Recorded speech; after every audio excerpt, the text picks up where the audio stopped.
Hello, hello. All right, we are live. Another Sunday live stream in Savamah Beach of Negril, Jamaica, and it is another beautiful one. Beautiful one. A little bit of overcast, and I can't talk today. A little bit of overcast, and it's kind of been threatening like this for the last few days, but haven't really gotten any rain. But it's a nice one. There I am. How's everybody doing? Hope everybody had a good week last week. And we have a pretty good one lined up for today, if I may say so myself. I'm going to go ahead and give you guys that nice beach view, and we'll stick me up right there in the corner.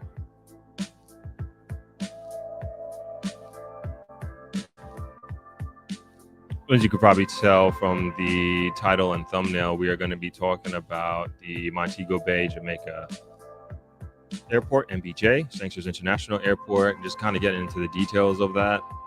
We got schematics, we got articles, we got a lot of information. And so just even with the research that we did on this, it's like I learned a lot, and I'm going to be extending all these resources, all our sources to you all, so you can dive in as deep as you'd like on this information on the expansion. And we will be going through just like all the implications of, not all, but many of the implications of what this could mean and should mean for Jamaica and for the future of travel and tourism, and what this ultimately means, and what it, at least we can think a little bit in terms of what the implications are in terms of 10 year, 20 year, 30 years, 50 years down the line. And I think these are the time spans in which the powers that be, so to speak, are thinking and are making decisions, which is always great. And as I was going into this and looking into this, man, super, super, super proud of everything that's happening with this. And it's going to be coming to fruition relatively soon. So I'm excited to dive into it. I hope you are too. And we also have a guest at the top of the hour at 1 p.m. So in another 57 minutes or so, we have my friend Sheldon Dyer, I should say, Dr. Sheldon Dyer. Can't forget about that. Bit of a business guru. He just came out with a new book, Business Etiquette 101. And we're going to be talking about that and his story. He has an interesting story. We actually met doing some nonprofit work together, man, maybe 7 years ago. I mean, the whole COVID timeline kind of throws things off, but really, really good dude. And we are both on the board of this nonprofit together, which you'll definitely hear about that and how we met. I think it's relevant to his story and to our friendship that we have. And more than happy and also excited to be sharing this with you. Of course, let me know where everybody's chiming in from, what city, which state, country. Of course, I always like hearing the diversity and knowing the diversity of everybody on the stream. We also have a couple of updates before we hop into it.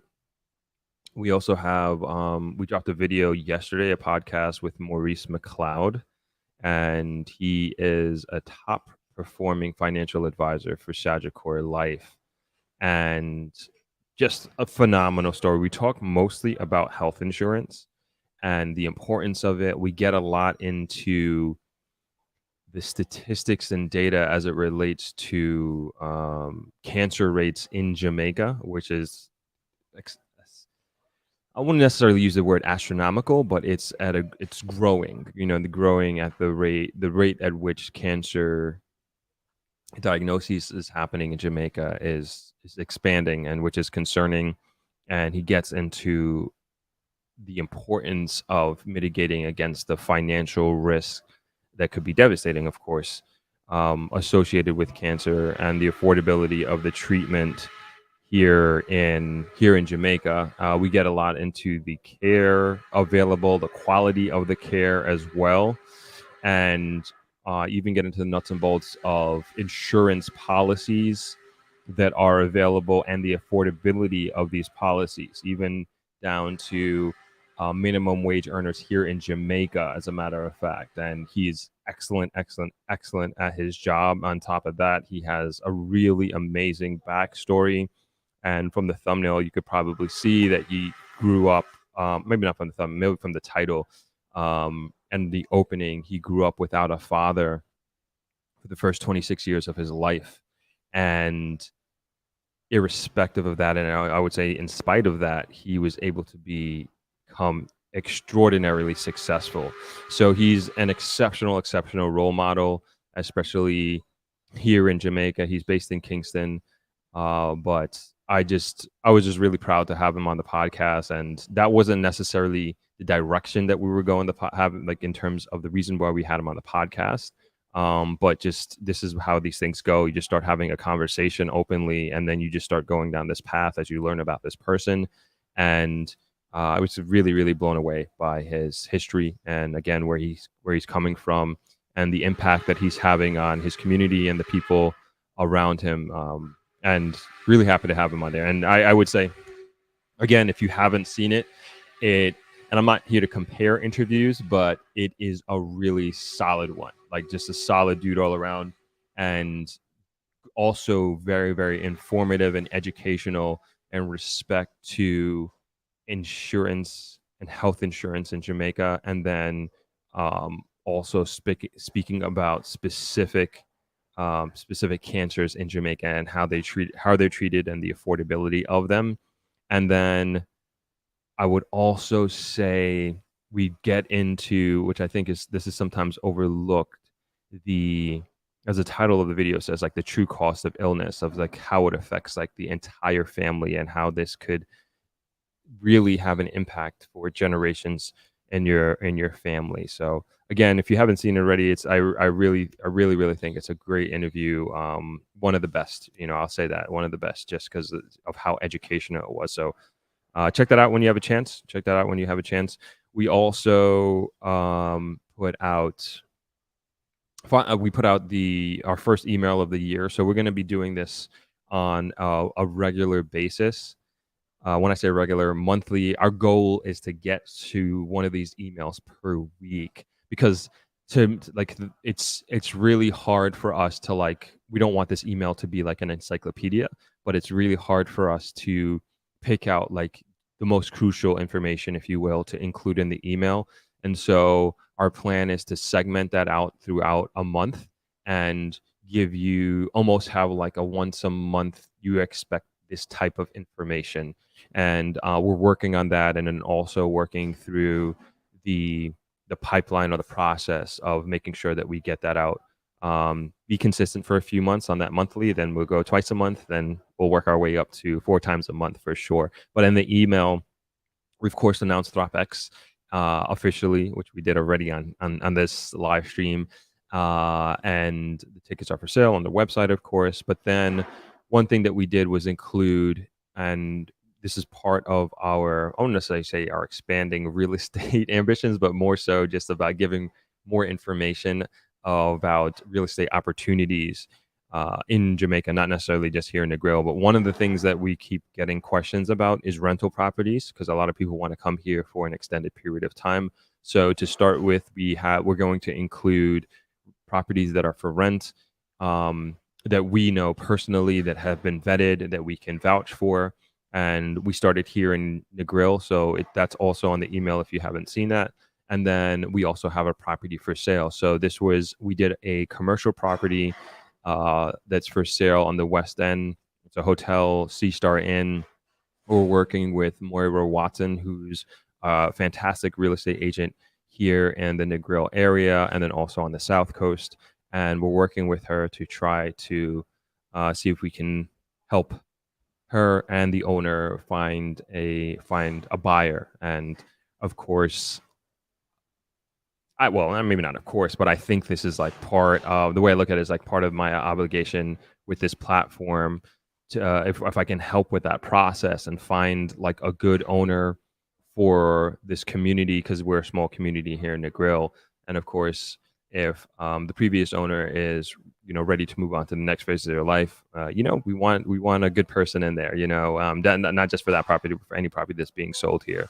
So that's also included in the email. So if you haven't got the email and you're not on the email list and you would like to be a part of it, you can go to thropex.com and you could sign up for the email newsletter, and we can get you the latest one out, and we'll have another one out again in early June. And who knows, maybe so far we got some really good feedback on the email, on the new format, if you will. And there are other property owners that want to be on it as well. And so yeah, we want to include them and get you all as much information, relevant information, that you find valuable. But let's hop into the comments, and then we will quickly get into the first half of the Montego Bay Airport expansion. Wizzo, what's going on? Thanks for joining. Hello, Donna. Happy Sunday to you as well. Happy to hear you got some warmth and sun out there in Ottawa. RN2 CEO says, wow, love this view. Time for another trip. Come on down. Come on down. Hello, Kay. Thanks for joining. Yvonne. Hello, Dale. Good afternoon. Chris says, greetings, all throppers from Cancun. Chris is in Cancun. Dope, dope, dope. So awesome. Hope you're having an awesome time. Hey, Hicks Thropper is watching from BK. And of course, we got Chad in the building. Andrew, what's going on? Happy Sunday to you as well. Claudette Smith, Samuel, says, hello, Throp. I watched your interview with Maurice. So profound. Yeah, really good one. Thank you. Thank you for watching. Appreciate it.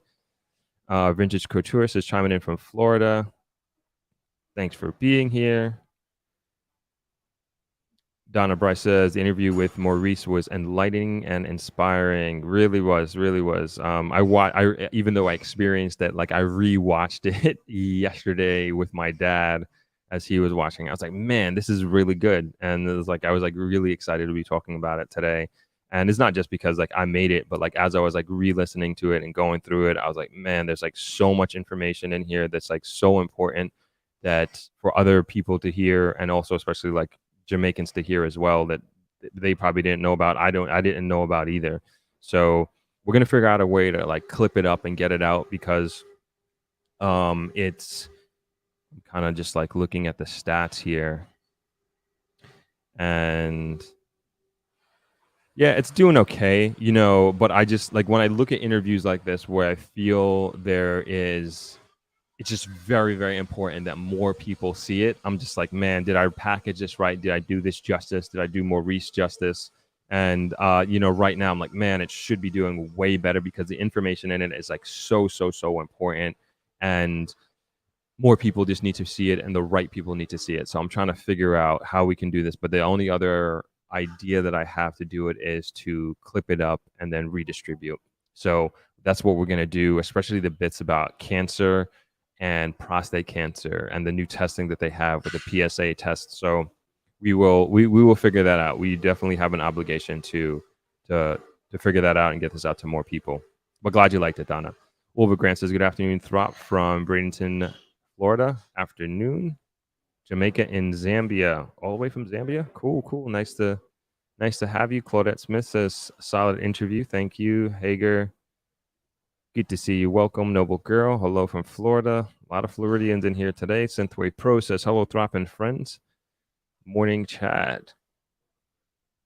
Natural Yards chiming in from Boston. Sunny and warm today. Finally. Awesome. Glad to hear it. Jay says, I took notice of the sudden title change on yesterday's video regarding fatherlessness in Jamaica. Yeah, that was also part of the part of the idea of getting this out to more people, because like when you look at the back end analytics, you could kind of tell how the video is going to do. So I already had a few titles / thumbnails just in the back ready to go, just in case this thing wasn't doing well. So I'm open to changing that again to see if we can get more people to see it. But it kind of, at this point, it kind of is what it is. I already know how these analytics go and how the algorithm works. So it's going to be tough we're going to have to rely on other videos for this to get out, or you all, you can share it to more people that you think would appreciate this. That's the other way we can get a lot more shares, and maybe it'll pick up a little bit. But I would, like I said, I think it's an extremely important interview, and we'll figure out how to get this word out. Maybe we could cut it up and do some shorts. I think we're going to probably do that as well. RN2CEO says do some YouTube shorts and reels on Facebook and IG. Yep, great suggestion. Great suggestion. I think that's what we're gonna have to do, because there's like so many like good bits of nuggets of information, like quick hits that are just like has a little bit of shock value. You know, I would say more than anything else. Shayna Love Coaching. Good to see you as always. Thanks for joining. Jeff says, we'll be in the grill on Saturday. Looking forward to the beach. How's the water and power situation? Hampered some issues.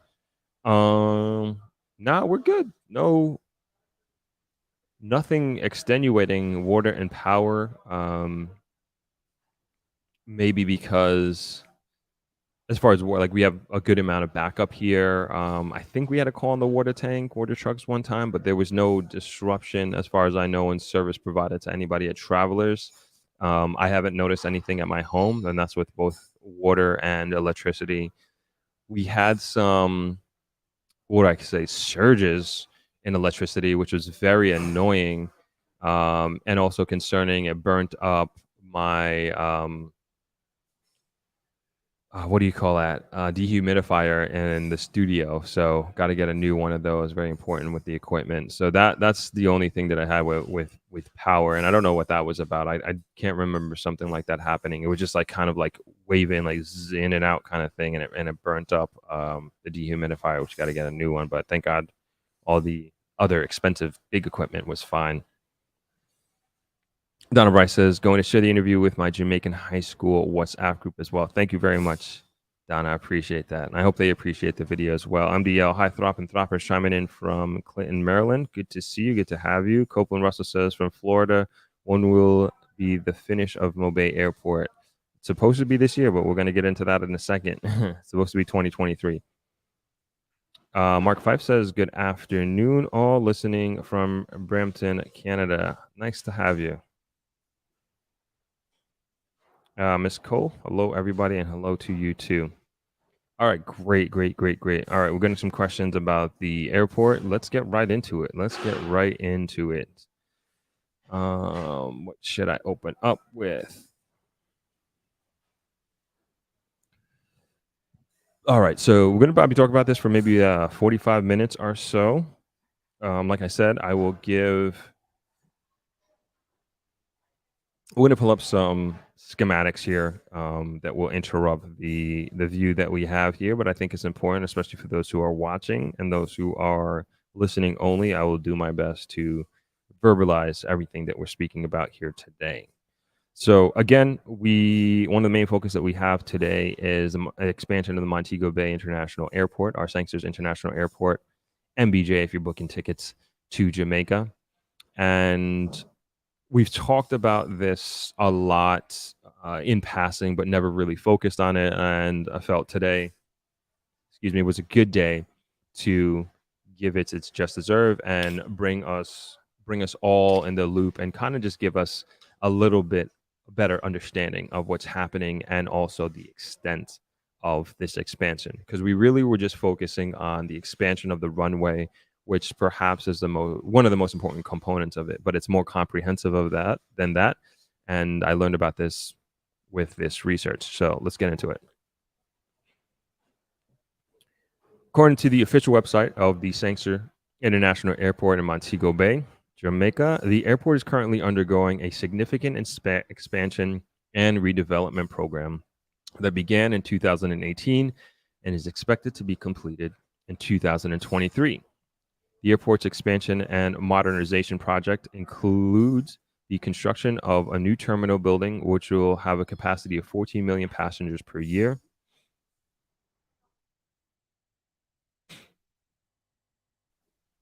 Sorry, I had to make the screen bigger. These eyes. 14 million passengers per year, and include a state-of-the-art facility Facilities such as automated check-in kiosk, self-service bag drop, and a modern security screening system. The new terminal will also feature expanded retail and dining options and a new VIP lounge.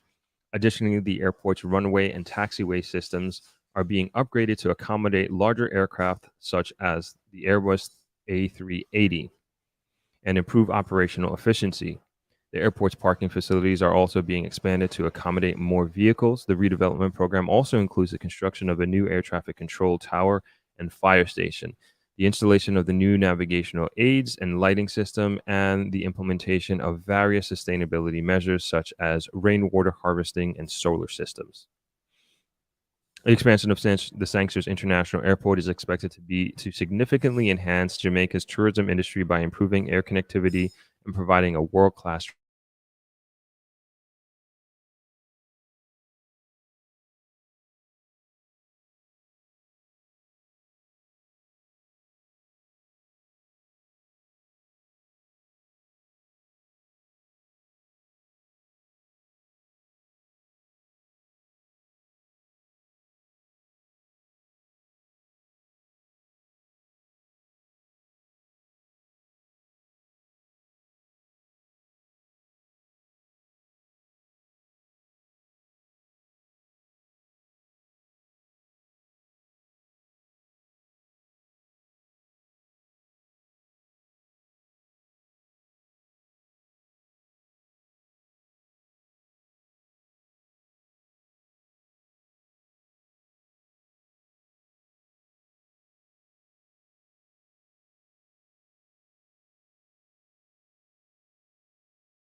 Speaking of power cuts, sorry about that. Let's see if we can get back to that view. There we go. All right, we're back. We're chipping out here. Okay, wait. Okay, I think we're good. I think we're good. Yeah, sorry about that. Power cut out for a second. Quick, and that's kind of what's been happening, honestly. Which is not cool when you're doing stuff like this, and you have all this nice, very, I would say, costly equipment. But anyway, let's get back into it. Um, I'll hop back a paragraph just so make sure we're on the same page. So the redevelopment program also includes the construction of new air traffic control tower and fire station, the installation of a new navigational aid and lighting system, and the implementation of various sustainability measures such as rainwater harvesting and solar system. The expansion of the Sangster International Airport is expected to significantly enhance Jamaica's tourism industry by improving air connectivity and providing a world-class travel experience. According to a Jamaica Information Service article from 2019, an additional 70 million US dollars was earmarked to the ongoing modernization and expansion of the Sangster International Airport in Montego Bay, Jamaica. The funds were to be used to finance the construction of a new multi-story car park, an air traffic control tower, and a new aircraft maintenance, repair, and overhaul facility, MRO. The new multi-story car park was designed to provide additional parking facility to the airport, while the new air traffic control tower was expected to improve air traffic management and enhance safety at the airport. The new MRO facility was expected to provide air traffic maintenance service both to local and international carriers and help to position the airport as a regional aviation hub. The $70 million was in addition to the $100 million already committed to the airport's modernization program, which included the construction of a new terminal building, runway, taxiway upgrades, and various sustainability measures. The expansion and modernization of Sangster International Airport were aimed at enhancing the airport's capacity, improving operational efficiency, and providing a world-class travel experience for passengers. Right. So that's kind of a bit of an overview. And what I want to go into next is the master plan here. Let's see if we can. It might not. It might be a little small, but you know what? Let me read this article first, and then we'll get into the master plan, and we'll go over the specifics. And yeah, we're going deep today. So if you're really into this stuff, or if you're really into airports, this is definitely the live stream for you, and not holding back. Okay, so we got an article from the JIS. Additional name of the article. This came out April of this year. Additional $70 million earmarked for the Sanctions International Airport modernization. So here we go. I'll read it. I'll also throw it in the comment section here. If you want to read along, we'll leave up the beach there. Okay, another $70 million US of investment has been earmarked for upgrading and modernization of the Sanctuary International Airport in Montego Bay, Jamaica. This is an additional $70 million being invested by the facilities operators Montego Bay, MBJ Airports Limited. Prime Minister the Most Honorable Andrew Holness made the announcement after touring the ongoing runway extension and civil infrastructure project being undertaking at the airport at a cost.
Sorry about that. One moment here. Yep, sorry about that. We another power cut.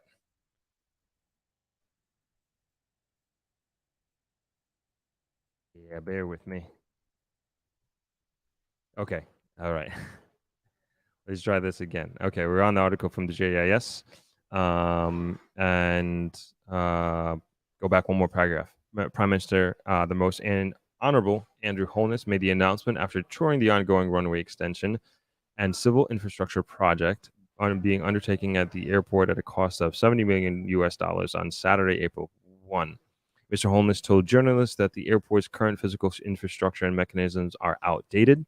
As such, he said the great investment in the airport is intended to update the facilities and improve the capacity of its services for locals and foreigners. Approximately 70% of visitors to Jamaica come through Sanctuary Airport.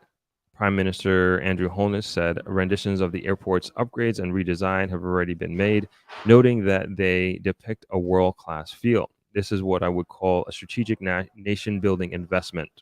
This $140 million in total will transform the experience here. It will make Jamaica more attractive and make Jamaica more competitive with other countries in the region, which have also invested heavily in improving their infrastructure, he said. Jamaicans will also see the benefits because this airport is a major doorway into Jamaica. Right now, we are seeing significant bottlenecks in receiving passengers because there are some unique issues to do with the narrow windows for travel time, the Prime Minister added. Mr. Holness further indicated that these new and existing investments in the airport bode well for Jamaica's tourism product. He said Jamaica will be able to open up other destinations, thereby increasing the prospect of more visitors and foreign earnings for their local economy. This increases our revenues, which means the government can spend more on the things that matter to you, such as education, health, and the roads in your community and your water supply, Mr. Jonas pointed out. He said additional investments are being made in advancing the technology platform for the immigration process, where soon it will be a paperless system for a seamless experience traveling through the airport. Jamaica has a very well recognized, strong, and robust brand, and we need to take advantage of it for economic and social development. And part of the strategy is to improve the infrastructure Prime Minister Holness maintained. The Sangster International Airport runway extension project is slated for completion during the second quarter of 2023. The work entails extending the strip from 2,662 feet to 3,000 meters, 3,060 meters, sorry, which I think is great. I think that's awesome that's happening. And we're going to get into, in a second, the implications of what exactly that means. All right, so we're on the second article. This one came out from Montego Bay MBJ Airports Limited, the ones who own the airport and are operating it.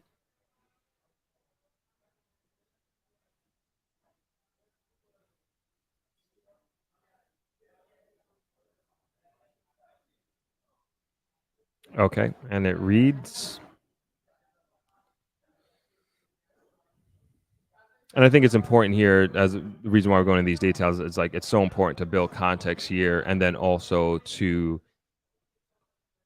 just build understanding. Like we just don't want to be headline readers here. You know, we just don't want to understand it just from what we see on a news blast or anything like that. So these are the detailed pieces of information that are public. I'm also going to put out a 25, is it 25? 25 or 6 page, 25 or 26 page proposal. This is the original proposal for the airport expansion from 2019. So you all will have, and this is from NEPA, and you all have access to that shortly. I think we should also put this on our website. So we'll get that up on the website. I think Candice and Havrika are here as well. So if we can get that up, that would be good. So, all right, into this article from the MBJ Airport website reads, Airport Construction and Development. April 2003 marked the beginning of a new era in the development and progress of the airport. This period saw the government of Jamaica granting MBJ Airports Limited a 30-year concession agreement to operate and manage Sangster International Airport. The consortium of companies that formed MBJ Airports Limited at the time of privatization, YVR Airport Services Canada, Agunza, Chile, Astrom, Israel, and Dragados, Spain. So super international group.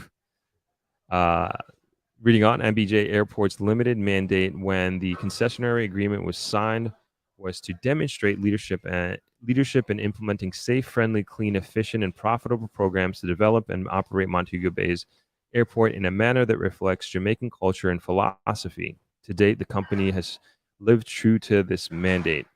Shares in MBJ Airports Limited were transferred to two key principles.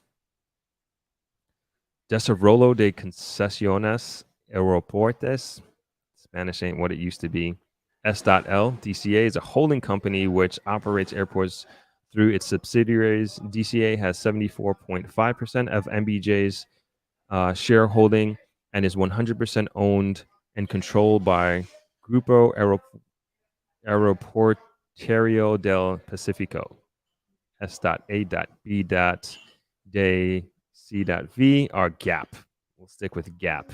GAP operates 12 airports in the Pacific region of Mexico, which include Guadalajara and Tijuana serve the main metropolitan areas. Mexicali, Hermosillo, Los Mochis. Damn, this is so bad. Aguascalientes, Guanajuato, Morelia, serving medium-sized cities, La Paz, Los Cabos, Puerto Vallarta, and Manzanillo, serving the main tourist destinations. You guys get what I mean here. GAP is traded on the Mexican and New York Stock Exchange. Advantage Airport Group, formerly Vancouver Airport Services, YVRAS, manages and develops a global network of airports. Vantage Airport Group is ranked among the world's premier airport operators and provides a full range of management and investment services to its clients. Vantage Airports Group's shareholding in MBJ is valued at 25.5%.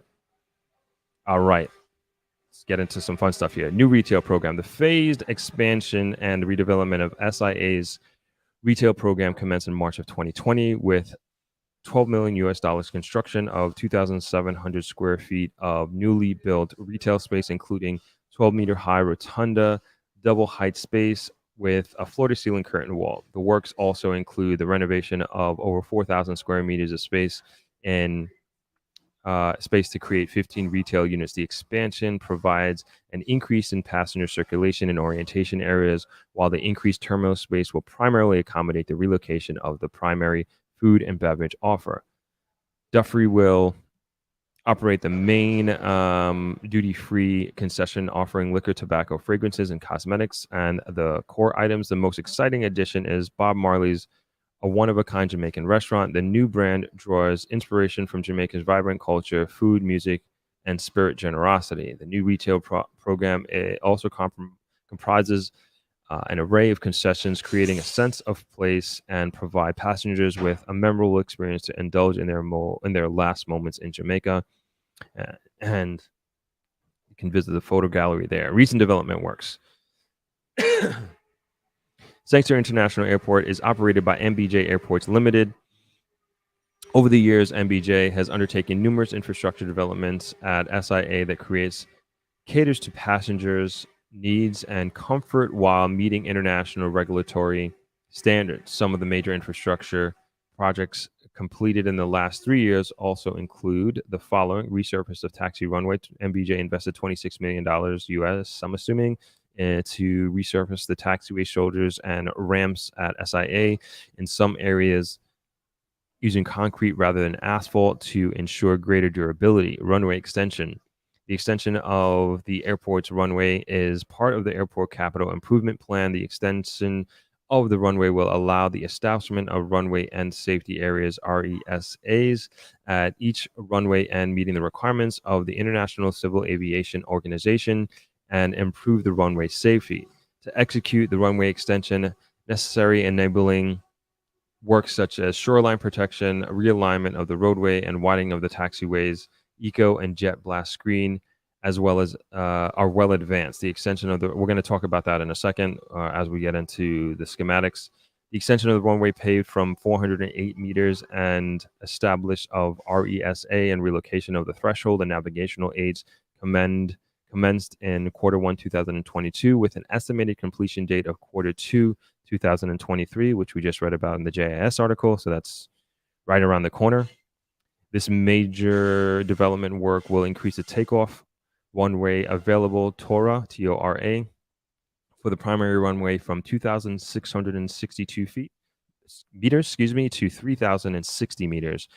The contract valued at $34 million US dollars, with a total runway expansion project valued at $70 million US dollars. The widening of the taxiway echo, the installation of the jet blast screen will improve airside safety. All right. Solar project. In 2019, MBJ embarked on a solar project with the goal of reducing MBJ's reliance on power from the national energy grid, reducing its operational costs and its carbon footprint in a sustainable manner. Given that the airport's peak electricity demand coincides with solar peak output, 100% of production will be utilized by the airport. Pretty awesome. An initial one MWAC solar. I don't know what that means. What in terms of that unit? One MWAC solar system has been installed and will reduce the airport's reliance on the national energy grid by approximately 11%. With ongoing works in the existing parking areas, will increase solar production to 3 MWAC, representing a 33% reduction in reliance on the national energy grid. That's amazing. Eventually, the goal is for Sanctuary International Airport to be 100% powered by renewables, with major investments in solar and already underway to reduce Jamaica's dependence on fossil fuels. And lastly, upgrade of check-in area and passenger processing systems. Passenger check-in area was upgraded to replace existing flooring and ceiling, and public restrooms were expanded and remodeled. The check-in area now houses 60 upgraded common-use self-service kiosks as part of the passenger processing system used by airlines at check-in counters and to reduce processing times and wait times. Replacement and upgrade of common use passenger processing system, flight information systems, and common use self-service kiosks cost 4.2 million US dollars. In addition to the full replacement of the passenger processing systems at the check-in counters, MBJ will be implementing much more self-serving technology. There are some exciting pilot projects in the biometrics, ensuring passengers can check in off site, tag their own bags, and use their identity to pass through checkpoints seamlessly and efficiently. The goal is that passengers spend the least possible amount of time in queues so that they can enjoy our facilities with least stress as possible. Okay, so that is the last article that we have. And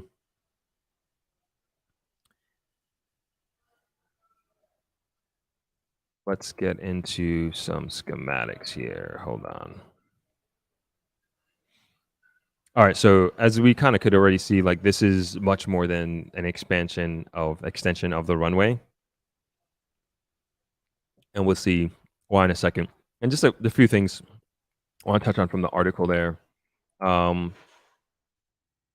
This is like the cool thing about travel, right? And I think I always say like traveling is like so important to like expand your mind and expand your horizons. The first time I went to Norway was in I think 2013, I believe. And they were just so far advanced, not compared to Jamaica, but compared to the United States in like so many ways. And for anybody who's chiming in from the Nordic region, they're probably gonna laugh. But I remember like being so impressed that they had a wireless payment system, so you can just take your credit card and just pay for whatever wherever that was like accepted, even from the man on the street selling hot dogs. Like that was just their way of life. um what else was I impressed by? Like their train system and how modern it was.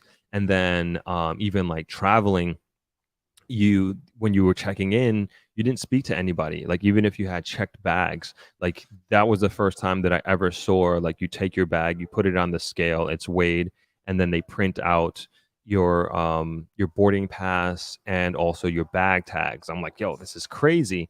And I was just like totally blown away. And I feel like we just like, at least in the States, like we just got this, both the wireless payment system and then also even like the self bag check and the self check-in sort of thing, like probably within like the last maybe 5 years. And it's just cool that Jamaica is, we don't have to come up with the technology or anything like that. We're just taking it on what's already existing, and it just kind of helps us leapfrog and become more part of the global norm, if you will. So I think it's kind of pretty cool. You kind of see the future before it happens when you're traveling to different countries and different regions of the world. And it's again pretty cool that this is happening here in Jamaica, and pretty soon, like they said, I don't know where it is, but Q2, they said that that expansion should be complete. So I'm gonna bring up the schematic, if you will, here. I'm going to share my screen for those who want to be a part of it. There we go. All right, might be hard to see, but this is like a really comprehensive breakdown of the airport master plan. And so I'll quickly go through it. So let's go through, and it's labeled pretty clear here. So one is the terminal facilities and airfield. So the current one-way and taxiway system generally set to meet, I'm going to zoom in a little bit. Hopefully that can help you see. So generally set to meet expected future traffic demands until 2028. The runway length potentially limiting opening up of new markets. Runway might require refurbishments. Works additional studies recommended. So this is one. This is the current runway, as you can see here on the screen. And then moving over to 2 is the runway expansion area. And just to touch on this, the way I'm reading this is that I'm no expert at this by any means, layman, straight up. But the way I read this is that they calculated that this system, if it were to remain, it would be good, adequate up until 2028 based on future projections. That's the way I read it. If anybody's seeing it on another way, please let me know. Moving on to 2, runway expansion area. Only potential runway expansion area, a potential argument to open up new markets beyond West Europe. Fallow land, only extensive use, taxiway system not expandable due to space reserves. So 2, this is the expansion area. And I think this is the document where they get into like, they have to like create a bridge and do all this stuff. They've done a lot to like make this expansion area happen, which is very, very interesting. They really thought of a lot. Okay, and then moving on to 3, terminal facilities and airfield. Current terminal generally well diminished to meet demands until 2028. Smaller changes regarding security and passport controls necessary. Eventually, smaller expansions required to serve all flights on contact gates. Conflict situation between taxiway and contact stands 1 through 7. So if you know the airport, gates 1 through 7 is it's like kind of when you come up the escalator. This is departure, that is when you come up the escalator and you make that left. That's the way I think of 1 through 7. Okay, but that is 3 right here. Okay, got it. And then 4, terminal facilities and airfield. Future terminal development, the best possible option for major terminal expansion, 2028 plus. Space reserve to cater for aircraft up to B747s, Boeing 747s. Location to comply with minimum declared distances to runway and taxiway. Space reserve only, no demand for 2028. All right. So I don't want to go through everything. There's a lot. I want to skip around here a little bit. So let's go over to 12. I thought this was good. Built environment. So 12 is basically the shoreline up here, which is on the other side of the runway. And built environment, very restrictive area for airport development, partially very close to the airport are touching strips, sandals, heavily affected aircraft noise, urgent need to restrict further housing or hotel development in the vicinity of the airport. All right, let me see.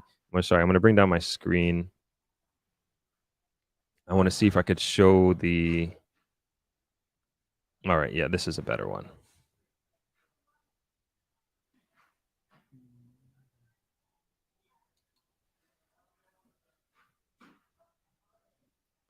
Sorry here. But they basically did a lot of reinforcement. Well, I don't know if they did it, but perhaps in the making of to protect that area and the environment. So this might be a better one to show. So here they put I don't know if they put or they're putting boulders to protect the shoreline here. I'm trying to see if I can't remember where I saw it.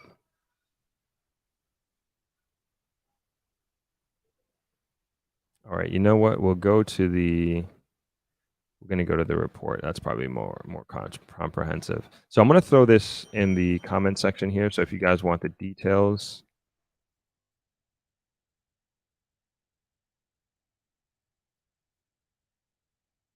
This is a report. This is one that's on NEPA's website, runway extension and associated works project at Sanctuary International Airport, Montego Bay, St. James. So this was submitted in 2019.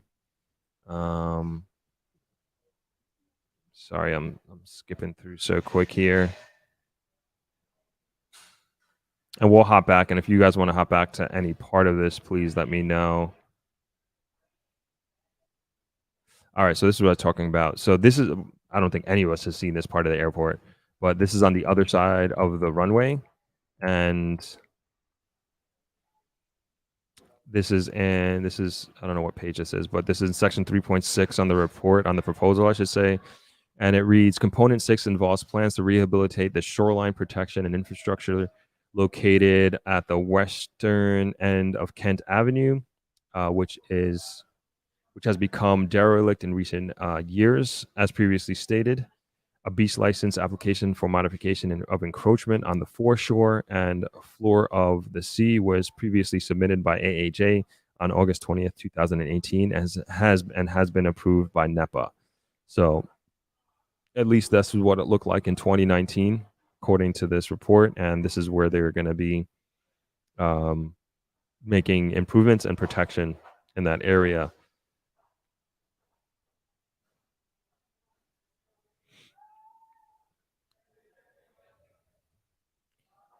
A couple of other parts I want to show you in this report. All right, we got another probably about 9 minutes. So let's save the rest of this for after the interview. I don't want to go too much deeper. We got Sheldon coming on momentarily. So let's hop over to the comments real quick, and then we'll probably be at the point of inviting Sheldon on. Let me scroll up here a little bit.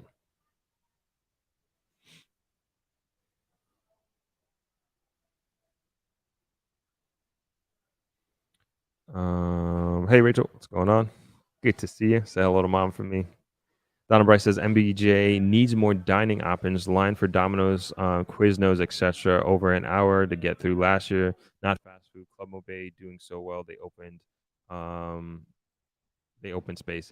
Yeah, I agree. Like, I mean, the lines for the food are terrible. I remember like I was on the verge of just like walking away, and I was trying to get into Club Mobay, and they were full, and I was starving, and I just made my flight. Actually, was it Wendy's. I believe it was Wendy's, and it just took so long. It was like close to an hour to get my food, and had to eat it on the plane. That's how long it took, and so that's also a recommendation. If you want Club Mobay, make sure don't get it there. I'd recommend making a reservation before you get to the airport, if on departure at least, because it is so popular. So if you have, I use a priority pass. I get it with my credit card, and it's a great way, like the article says, it's a great way to kind of leave Jamaica and say goodbye to say hello again at some point in the future, right? But it's a nice lounge, and you don't have to worry about these very very long lines at these on these in the food court. Let's see here. Noble Girl says immigration moves slow at MBJ. Yes, there's more traffic. However, Mexico has high traffic as well. More traffic than MBJ. Moving through immigration point at Cancun Airport is very, very fast. Yeah, I think they are. They are addressing that. Like they are well aware. And then we talked about this before. There's a particular day, or maybe days, but definitely a particular time where, like, for whatever reason, like all these planes are landing at the same time, and immigration could be a nightmare. If you have a Jamaican passport, maybe a CARICOM passport, don't quote me on that. But I remember like my friend from Guyana, he's Guyanese and he has a Guyanese passport. He used it. This was like, man, when we were probably college, I want to say, and he was able to come on the Jamaica line as well with me. So I don't know. Maybe somebody can look that up. But definitely, if you have your Jamaican passport, use it. That line is so much shorter. I remember like the line was backed up basically to the escalators coming off the plane, and I just knew that I can do this, and like everybody's like looking at me like I'm crazy. I'm skipping the line, and they're like, "Yo, why do you get to go up front?" I was like, "Jamaican passport," and I felt bad doing it, but like I'd have been there for hours. But I do believe again, they are they are addressing this very.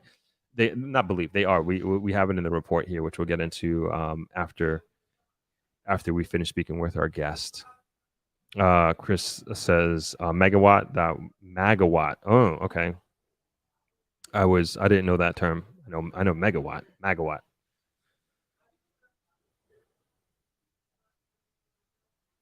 Afternoon, welcome. Adriana, good afternoon. Thanks for joining. Nicole Knight says, "No, we all here spending the afternoon with each other. Throp is doing a good job giving us information. Please click the like button in support. I would definitely appreciate that. Thank you." Chelsea Clinton says, with the exponential development that is taking place in the tourism sector, it's imperative that we move to expand and modernize MBJ to international standards. For sure, for sure. And I think we're getting there. I'm gonna bring up a video and after the interview for sure, and I'll show you exactly what Chelsea is alluding to. Justin, what's going on, man? Good to see you. Where would the proposed new airport in Negril be built? That is where the Negril Aerodome is.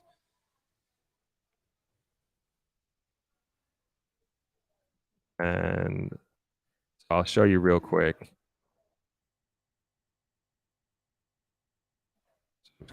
There for a second. So here's the Negril Strip.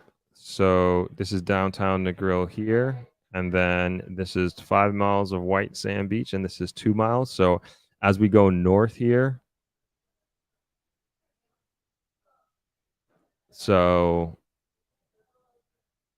just to kind of bring some context here, you got Hedonism, Point Village, Royalton, and then Couples over here, and then Negril Aerodome. That's right here.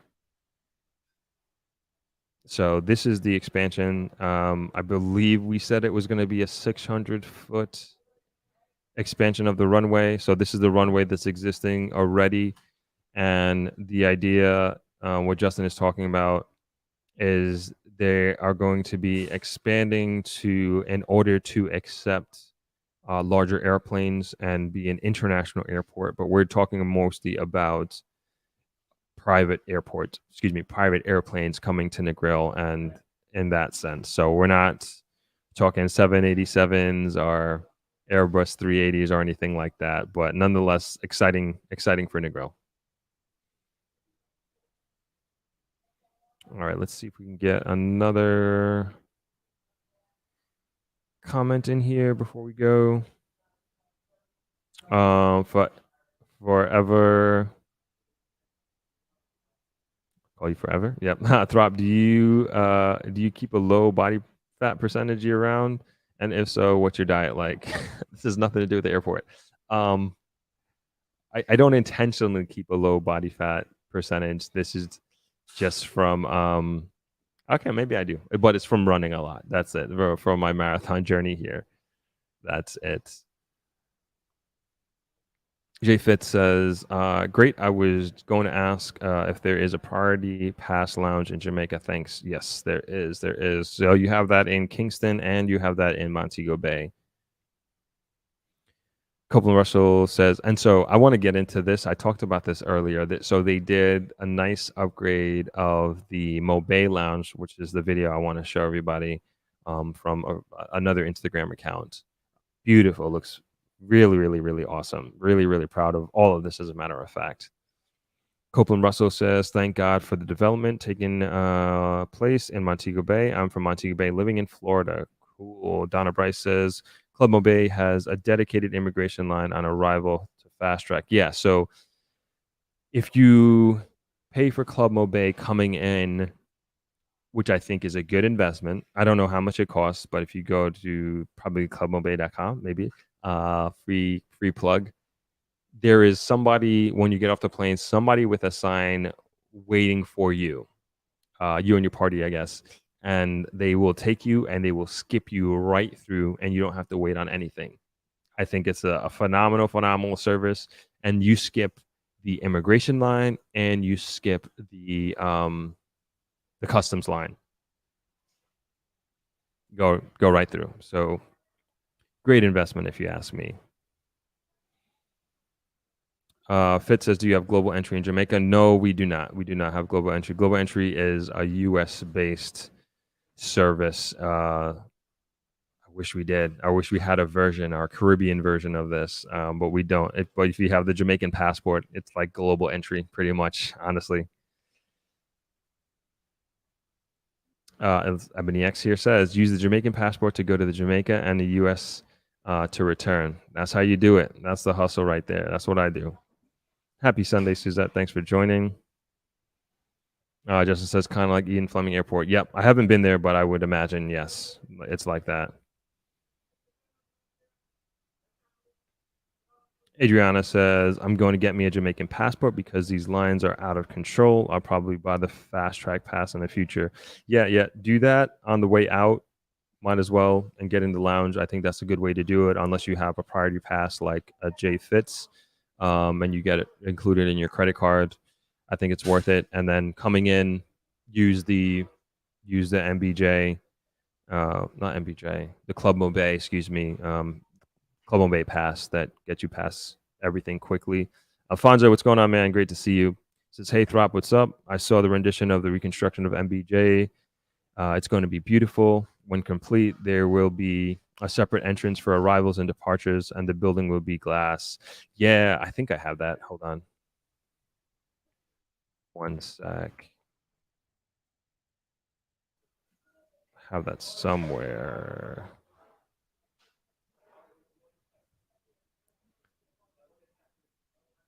Oh yeah, here it is. That's what it looks like as far as I can tell. Our version of it. Okay. All right, we're going to actually get into our interview that we have today.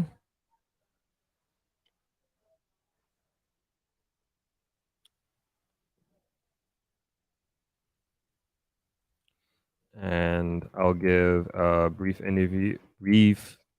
overview, introduction of the guest that we have coming on today. So, Dr. Sheldon Dyer is a mentor, business leader, and proud parent who was born and raised in the Caribbean. Being an avid learner, Sheldon obtained his bachelor's degree in human resource management, master's degree in finance, doctorate degree in business management, and currently holds other credentials and certifications. He's a strong advocate for young people's professional development and mentorship, and supports his community in a variety of ways in both for-profit and nonprofit environments. Over several decades, Dr. Dyer has spent his career gaining valuable experience while taking on various key leadership roles in sales and account management, operations and general management, transportation, logistics, health and safety, and industrial engineering. Through his exposure, he has led a successful career and has mentored many young professionals and entrepreneurs in various business segments who are now in leadership roles in their respective careers. His passion and desire have been to add value to the lives of everyone he engages in through encouraging creativity, passion, self-motivation, and a fearless approach to anything, knowing that the greatest hindrance to success is ourselves. In addition to dedicating himself to his career, Sheldon enjoys playing soccer and table tennis, being a fan of world sports, traveling, and spending time with his family. With that, I would like to welcome Sheldon to the stream. How you doing, man? Hey, morning, Throp. Good morning. Thanks for having me on the show. I got to change the sound. I always forget to do this. And let me know if I'm coming through. Can you hear I me? can hear you. No, it's my fault. That's my fault. Perfect. How are you doing, man? I'm doing great. Great. It's a Awesome, good day. I like your program. I was sitting here listening to the development and what's on the horizon from the grill. So a lot of good things going on, it seems. Yeah. Definitely coming along. Exciting stuff. And of course, very excited to have you on. Who knew that when we first met that we'd be doing this, or each of us would be doing our along our respective careers. Yes, it's been a few years, and I'm proud to see you. I know you're doing a lot of great things, running marathons, and now this program that you've got going on is very successful. So congrats on your successes. Thank you. Love seeing you win, and you're an example of someone who goes out there and gets things done. Awesome. Thank you, man. So with that, I know I did your introduction. But could you please introduce yourself to the audience, and we'll get into a lot of different things, as a matter of fact. No, no problem. And you did a great job with the intro, but I'll just add a couple. So Sheldon Dyer, born and raised in Jamaica, actually, relocated to the U.S. several years ago, actually a couple decades ago. And now I do reside in Chicago, Illinois, where I'm settled, have my career, and looking forward to this conversation. Okay, awesome, awesome. And what part of Jamaica were you born in?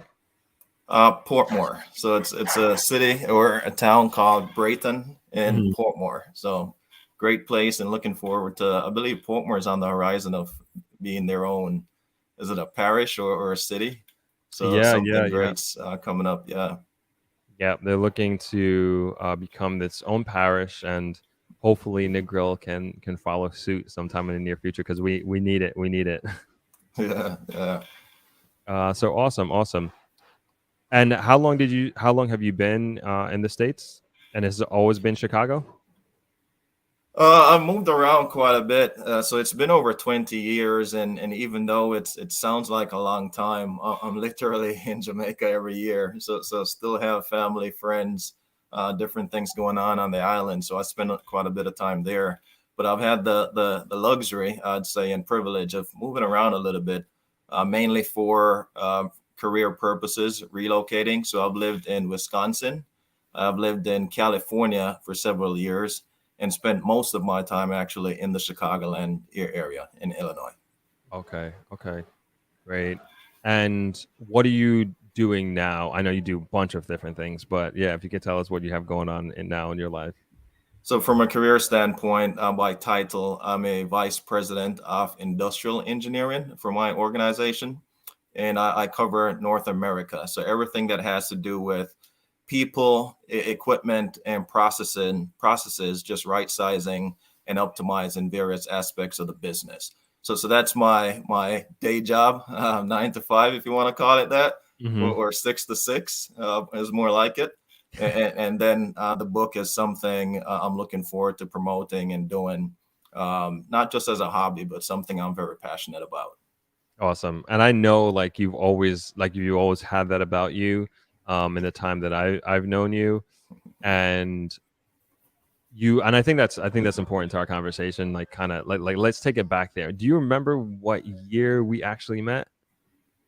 Wow. I'm gonna say it had to be sometime around 2011 or 12. Is So it it's that been far back? Oh my it's gosh. been a while, Wow. and we both, for the audience here, were attached to a nonprofit group called Cornerstone Jamaica.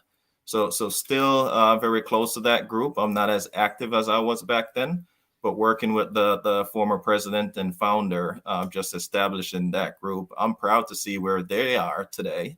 And your involvement, of course, has played a key role in that. And I believe you're still involved to a certain degree today as well. So that was a nonprofit initiative that you and I had the privilege of being a part of, which was a great movement, See Better, Learn Better initiative.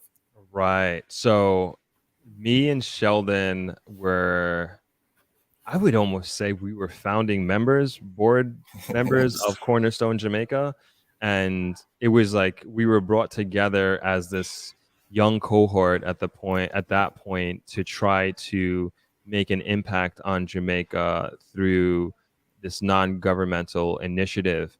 And at that point, we didn't even really have our footing in terms of what we wanted to do and what that initiative, we just, the founder, Gary Robinson, like, he would just like, let's get young smart people together and let's solve problems, and Yes. doing it non for profit. And that's kind of, I wish I had pictures to bring up of us. I remember in Montego Bay, and like the first time we came together, it was at a Najaso conference in Montego Bay at Secrets Resort. And Yes. for those that don't know, Najaso stands for, help me National please. Association of Jamaica. And I'm not sure what the other letters mean, but I Right. believe that's the first part of it. and it's a Jamaican And diaspora supportive organization. organizations. There you go. So Yeah. National Association of Jamaica and supporting organizations. Right. So they support a lot of Jamaican nonprofit organizations, or Jamaican organizations, period, Yes. but a lot of nonprofits as well. And that's how we initially came together. And then one of the board members, how we got into the See Better, Learn Better initiative is one of the board members was we were just like randomly talking, I remember, and he was saying how when he was growing up here in Jamaica, he used to get yelled at for not paying attention or not doing well in school, and it was Yes. that he couldn't see, and he never got an eye test or anything like that, and he just had bad vision, and not that he was a bad student. And then the discussions became like, how many more kids are like this? How many more kids are sitting in classrooms right now that aren't retaining or getting the information, and nobody's paying attention to them, and it really comes down to simple as them not having a pair of glasses, or even at that point Yeah. being tested to know that they need glasses. And then we just kind of went from there. And now the See Better, Learn Better program of Cornerstone Jamaica, I mean, they test thousands of kids at this point, That's correct. um, per year, I want to say. And they come down to Jamaica, different parts, mostly here in the West, but different parts of the island. They go in, they have a very efficient system of testing using technology, and they just boop, boop, boop, test the kids, get their prescription, see who needs glasses, see who doesn't. And then a few months later, they come back, they do fittings, and every one of those kids gets a free pair of glasses. Yeah, it's a fantastic program, and I believe they partnered with a few medical schools as well. So they have a lot of residents who visit the island to perform those services, and working with other supporting groups, they've actually expanded into offering or given tablets to several of these students as well. So the program has significantly grown in the past decade, and it all started from just a vision and a dream of the founder, just knowing that students needed that help. And I think you outlined it properly with saying that many distracted students who were casted or labeled as just, dunce, for lack of a better term, right? Mhm. It's simply because they couldn't see well, thus they were distracted in the classroom. So that program, very proud to have been a part of the foundation. And now we have another group of, young, bright, talented individuals really running with it. And you said something that I have the visual in my head. Before you had the beard drop, Oh and, yeah. and, and before I had all these gray hairs, right? It was a great time, and certainly, it was a pleasure meeting you back then, and happy that we've stayed in contact. Definitely. But I think one of the main points of that origin story of our friendship here, I think it speaks a lot to the kind of person that you are, that at that time was willing to everybody who was involved, but specifically you, Yeah, that was willing to dedicate their time, their free time, to this initiative and to this organization. And especially at a time where we didn't know what it was, and we didn't know what we were going to right. become and what it was going to grow into.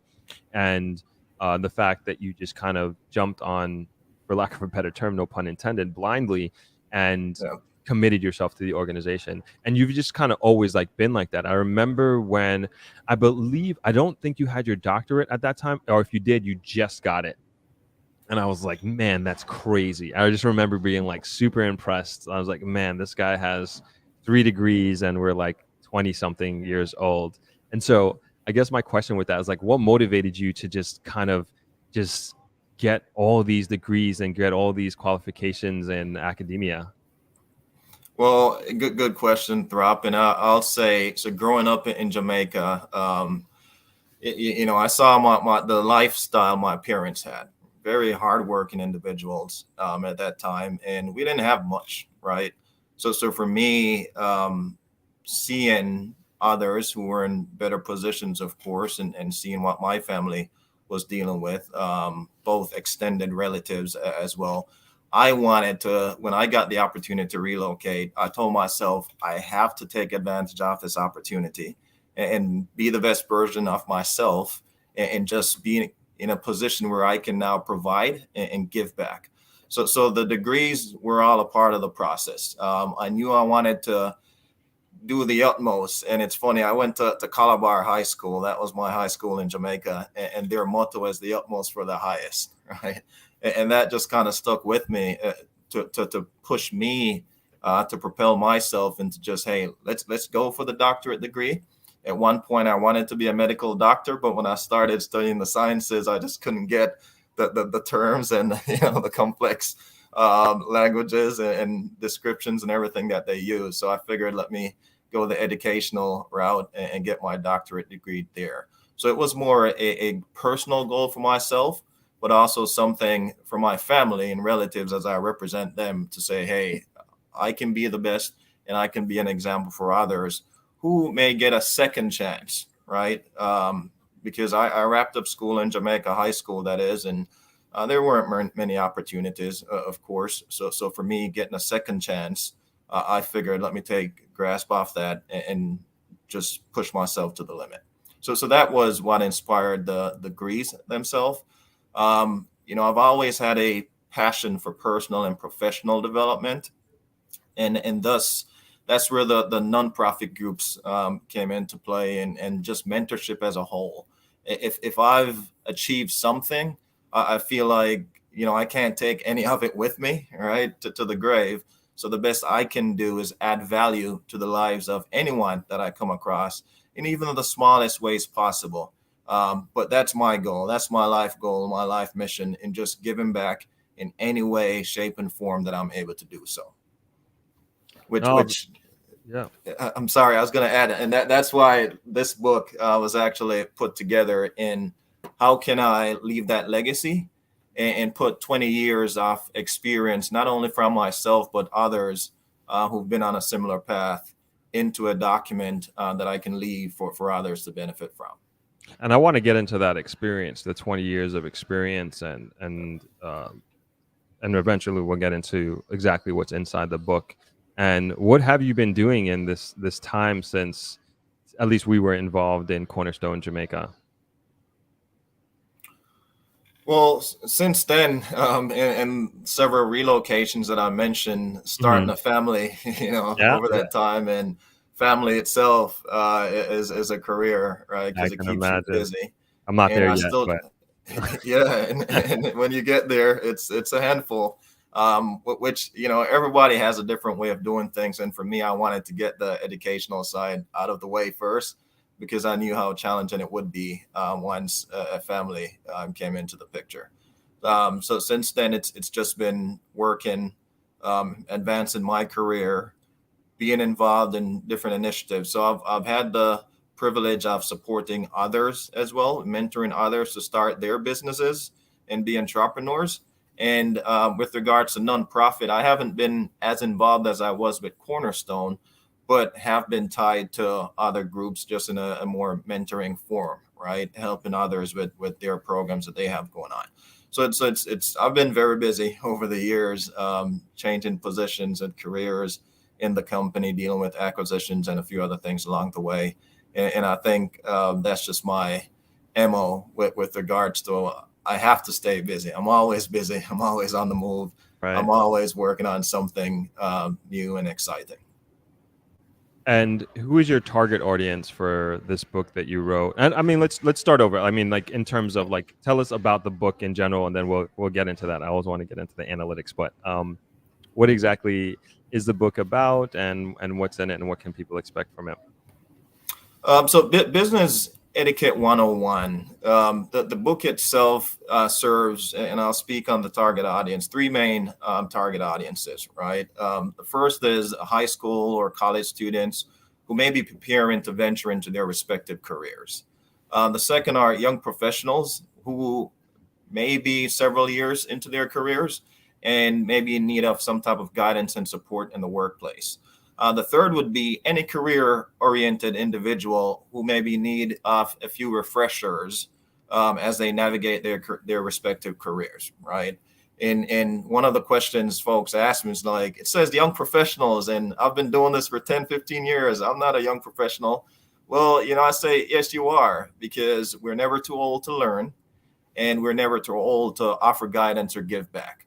So as things change in the environment, this book has snippets from CEOs who've been through that 20 plus years, from me coaching and managing young folks entering their careers. I'm learning from them. So it's really picking up on things that are very important. And when you talk about business etiquette, it's all about the approach that you take as you grow your career in any respective form. So etiquettes could be as basic as some of the practical things that you do, the dress and the attire, to your approach regarding things you say and do and how you carry yourself in the workplace.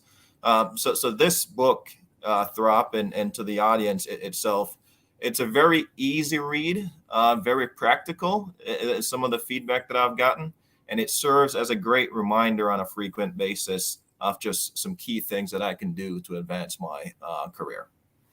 And how would you say that your book differentiates itself from other books in the similar field? So I read quite a bit, especially books on leadership, motivation, and other key subject matters, right? And one of the things I did not want to do is write a book about a singular topic. Nowadays, they say the span of a fish is about 9 seconds, and the attention span of a human is even worse. It's 8.25 seconds, right? And ranges from anywhere between 2 seconds to 20 minutes. And what happens is, even for myself, while I'd read these books, you'd get distracted, you'd stop in the middle, and you take a break for a week or two, and you try to come back, and then you forget everything you read in the first half of the book, and you have to start all over again. And it would be a little bit challenging getting from A through Z, right, to grasp the full concept of the book. So this book literally has 101 titles. So hence the term Business Etiquette 101. So for those who've been through the college experience, you understand that there are 101 courses before you move to the advanced level of the 200 and the 300 series. And this book allows you to flip through the table of contents where you can actually pick up on specific subject matters that you may either need to refresh yourself on, or you may need to learn. So it's short, it's simple, it's quick, some great tips and guides that is applicable to anyone. So that's how this is a little bit different from the average book that you have to read the complete package. This could take you 2 years to go through, and you can take notes as you go along, right? Again, it's very practical, and the intent is for folks to use it in practice, what's actually outlined in the book. Gotcha. And what's your favorite chapter in the book? Oh, 101, Throp. Sure. There are a lot of great chapters in there, but I'll tell you this: the first chapter in the book speaks on "You Are a Walking Billboard," and I really love this chapter, and I'm passionate about it because when you think about yourself, you ask yourself, well, what's the perception that others have of me, right? What are the things that I'm really great at doing? When folks see me, what comes to mind, right? I know you for, again, over a decade, Throp, and I think of marathons, you come to mind, right? And I'm behind you 100% of the way because you have a reputation, right? You're very big on nutrition, on health, and you carry yourself in that manner. So when you think of a billboard, Jamaica and every country has billboards. When you drive by those billboards and walk by them, there are certain things that are noticeable, things that you remember, and things that may appeal to you. And for us as individuals, regardless of the career that you're in, it's what exactly do you want folks to think of you? What's your area of specialty, right? What are you good at? And if you're not great at the analytical things or the leadership aspect of things, maybe you're known for your personality, right? People want to be around someone who is very positive and energetic. So you are a walking billboard. It's important that you understand what you bring to the table and the value that you can deliver in any respective area. And that's what's going to be used to not only judge and critique you, but use in also a good way to help you propel yourself and have a flourishing career. Do you go to schools or have speaking engagements to talk about these principles or even your book? That's in the works, Okay. and this book was published only a few months ago, so still working on the promotional aspect as what we're doing on this platform. But yes, working on several speaking engagements with the intent of touching on key topics and applying them to individuals across the board. So I've been receiving requests from management groups to speak to groups of leaders as well as speak to their team of junior managers. I've had the benefit of traveling. My last one was to the SVG, St. Vincent and the Grenadines, to present to a group there, as well as doing some locally in the U.S. as well. And I asked that in the context really of really Jamaica. I did release a podcast yesterday of another young man here in Jamaica, Maurice McLeod, and he was a top performing financial advisor for Sagicor Life. And our conversation was initially centered around health insurance, mainly a little bit of life insurance, but then it got into, as we were talking and we were conversating, the discussion really went down the path of, man, this guy is an amazing mentor. Like, he's an anomaly that should be the norm in Jamaica. And we talk a lot about on this podcast, on this live stream, especially, the crime that's happening here, the violence, and that's always like on the top of the headlines. But not enough, I should say, is being discussed about the good that's happening and the examples like yourself and Maurice that are doing well in life, and that I would say that you're a shining example of what the potential of an individual, young person, young boy, young man can and should be. And this is the kind of thing that we need to be talking about. And these are the stories that we need to be telling. And I think that your story needs to be told. And, you come from Portmore, Jamaica. I don't know too much about your background, but I would say it's extremely relatable to the average Jamaican. And especially like when you get into the schools and you get in there at a young age, I think it's so important for these kids, especially the young boys, to see you. And I know you're always suited up almost every time I see you. But to see that, I think is just so, so, so powerful. And then to hear your story, and to see that you're a published author and you're the vice president of this company, like this is amazing. And I think it's just very important that we talk about and hear these things. And, hopefully when you come back down to Jamaica, there can be some sort of arrangement for you to speak at these schools, which I'm sure you would be more than happy to. Absolutely, Throp. And if anyone comes to your attention, of course, please do a referral. It's something, again, with my passion. It's where I'm from.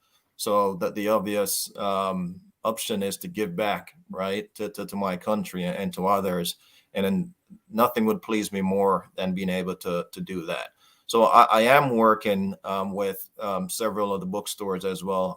I just inked a deal with Sangsters to provide the book in several Sangsters stores. The book is under review at the Kingston bookshop as well. And I'm working with the Ministry of National Security to see if there's an opportunity to present that group. So things are in motion, and keeping my fingers crossed on several of those.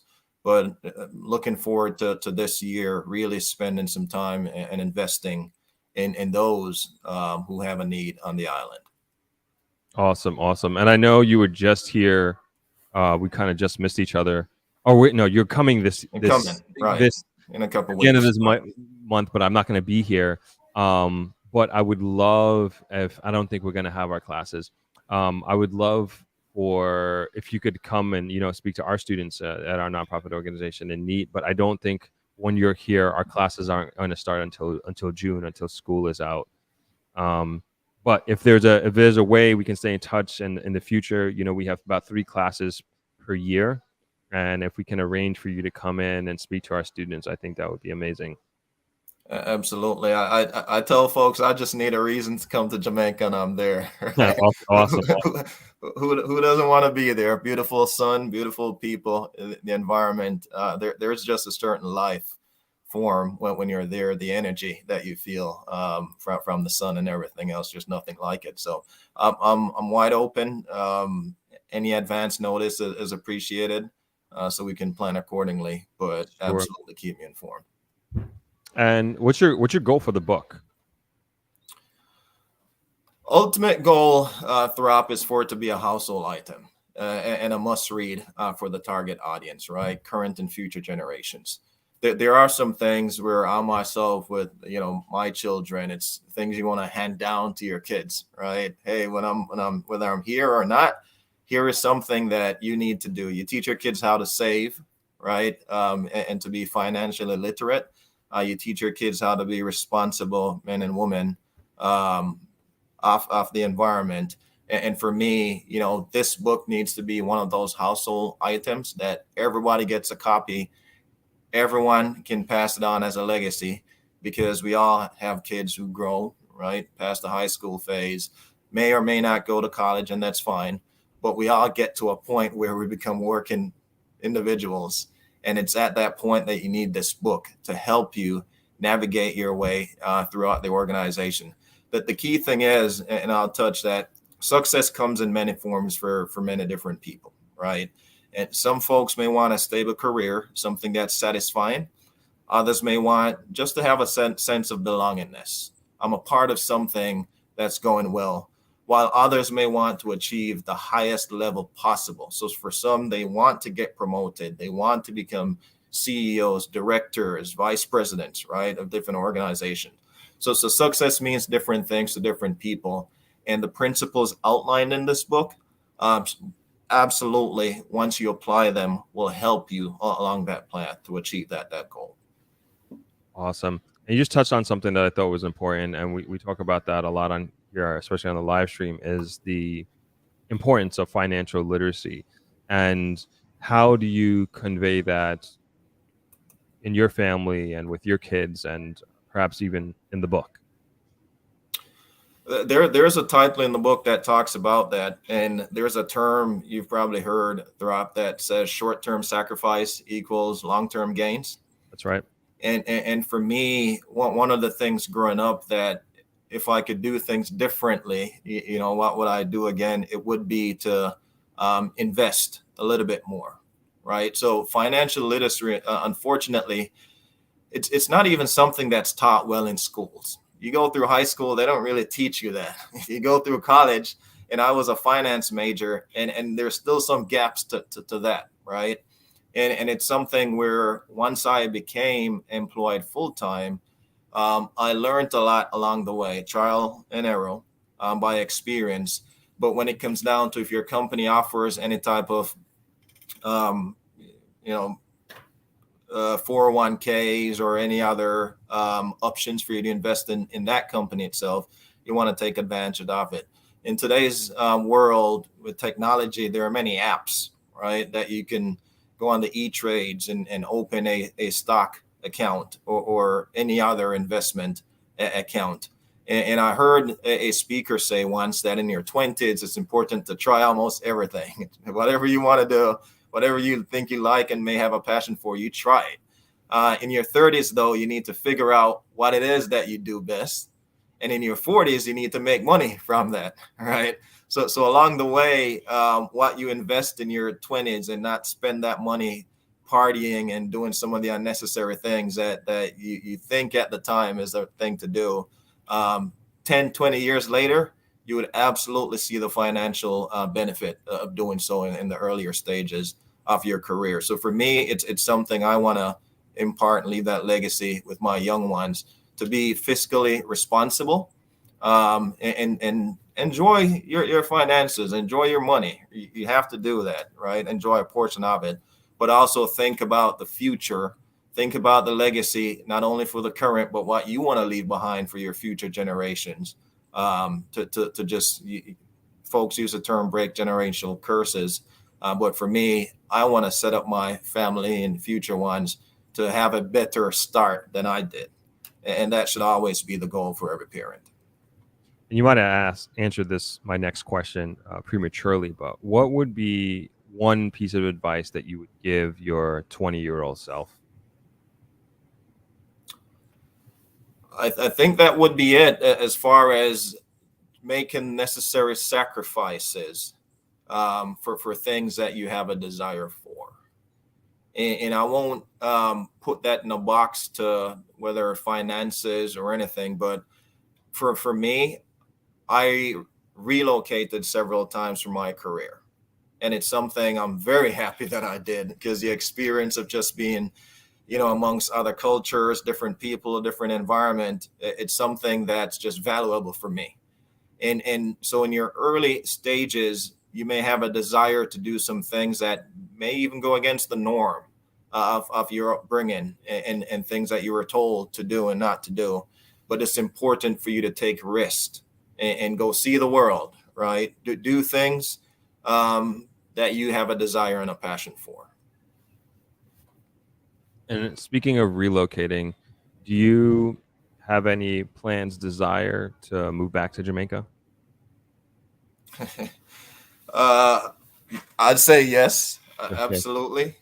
And it's all dependent on the financial setup, right? It's if I could, and I think COVID, one of the things I tell folks that we benefited from in COVID was to really understand that you don't need to be in an office per se every day, especially depending on your career of choice. So many companies offer the flexibility of working remotely today, and thus you can live anywhere on the planet and still have the career of your choice. So being in Jamaica, it's something that I would absolutely love to do, and I still have a foundation there. My parents are there, so I still have a place to go and call home at any given point. Okay. Yeah, we want you back. We'd love to have you back, man. It's only a few hours away. Right, I like to right. say it's a quick plane trip, one No, way to Mobay. Yeah. no, fair enough. Awesome. And where can people find your book? So the book currently is available in 8 different countries, or 7 different countries at this point. So in the US, Canada, UK, Germany, France, Italy, and even Australia. The most common formats or places right now online are Barnes and Noble or Amazon.com. I believe most folks actually shop through Amazon nowadays, so it's very accessible.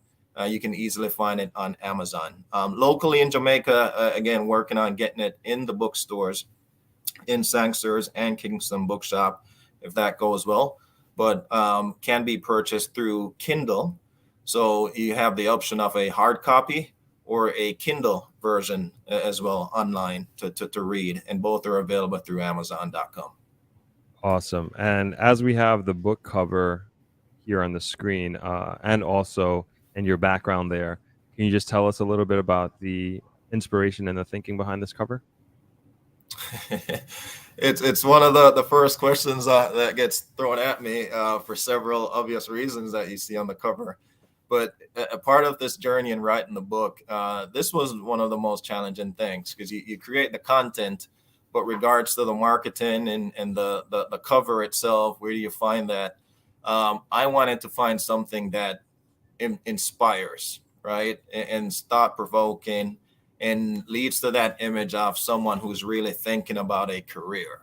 So the cover that you see, to me, it's just that, and someone giving thought to the next thing, the next action, next career, climbing the steps, the ladders of success per se, within their respective area. So I found this cover. I didn't design it and draw it myself, so I had to pay for the rights to it.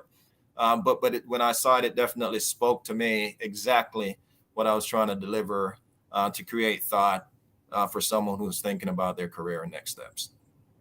Awesome. I love it. Excellent. So with that, is there anything else that you want to let us know about the book, what's happening in your life? Because we want to support you.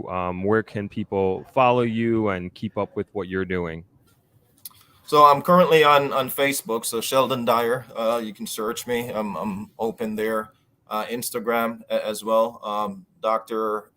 DRSPIN X, Dr. Spinks is the name as well that I go by. So I can be found on Instagram, on Twitter as well.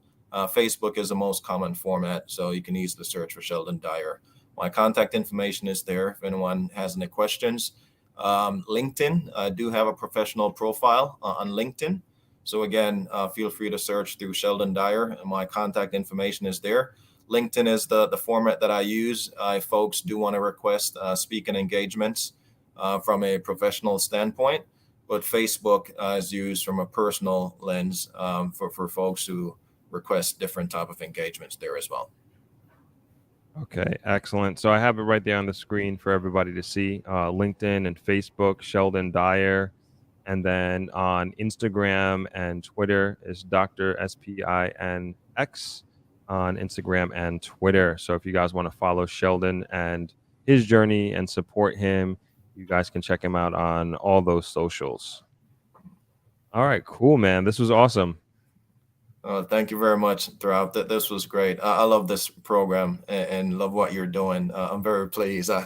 Literally on the inside, I feel joyful in seeing another young brother do great things, and you're definitely setting the path and being an example to others who are blazing the trail behind you. So thank you for this platform. No, you got it, man. And hopefully one day we could actually do it in person next time. But this was cool, man. I appreciate you taking the time on your Sunday, and we'll do it again sometime soon. Thank you. Have a good day. All right, man. You too. Take care. Take care. Bye. All right. That was awesome. That was Dr. Sheldon Dyer, one of my good friends from back in the day. I didn't even realize, again, that was over 10 years ago. That's crazy. That's crazy, crazy, crazy. I think I was saying it was like 5 or 7 years, but where does time go? Where does time go? Like I said, he's awesome dude doing some awesome things. And of course, if we can support him in any way, and I know most of us here are in our senior parts of our career, but there's so much that we can, always something to learn from someone else. And I haven't read the book myself, but just from the type of person Sheldon is and where he comes from and his story, I know it's a good one. All right, cool. I was gonna take a break, but I'm actually feeling pretty good. We can keep rolling. We can keep rolling. I don't think I need to take a break.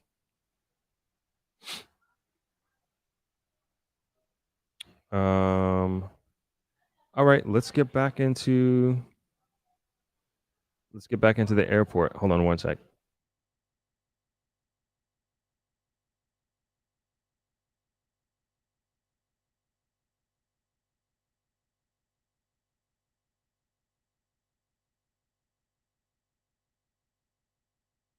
Sorry about that. Yeah, it looks like it's about to rain. So we'll see. It was like this the last few days, but we'll see. We'll see what happens. But yeah, let's get back to the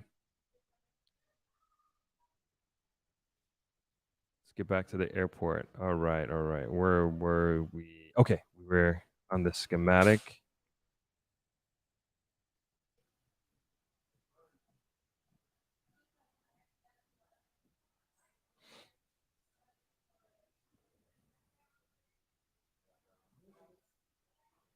No.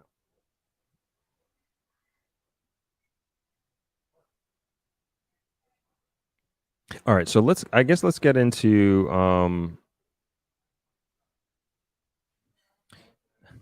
Claudia Samuel says you need to eat. I do. That's exactly what I'm doing. I was just ordering food, and then during the break, I will scarf down this food. All right, let's get in. I was going to go into more technical stuff, but I don't think we need to. So let's do a little bit more technical, little bit more technical. So, have on your screen here is the project brief, and so the expansion of the runway / upgrading of the airport is all encompassing. And so like two major things I want to talk about is So this is, I don't know if this was done. This is in the proposal that we're looking at right now from 2019. I'm sure this has been updated, adjusted, amended, etc. And I'll bring your attention over to the right here. So two things that they had to do was to move slash get rid of the old Texaco service station and also Sandals Boatyard. At least it was proposed in here. I'm not sure if that was done. And then as we go down, this might be hard to see. Let me see if I could zoom in a little bit.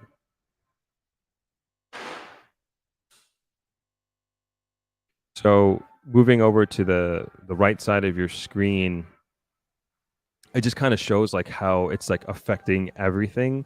The JDF access, the relocation of thresholds and nav aids on the east end, and the taxiway E, the widening and and the jet blast screen.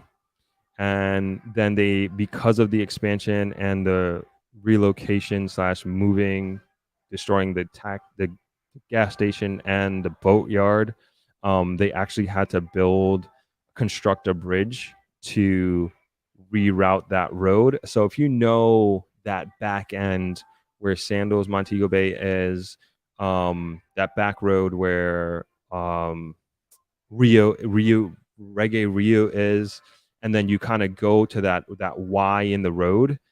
That's where I haven't been there since they done the construction, but like I know visually. And why don't we pull up a map here? One sec.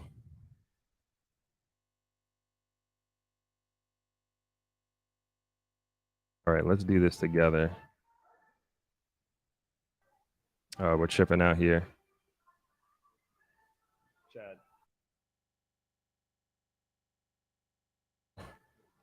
We're gonna see if we could fix that. That chipping out. Okay, let's get over. I don't even need to type in where we're going here. So okay, we're going to Montego Bay here. Let's get some layers.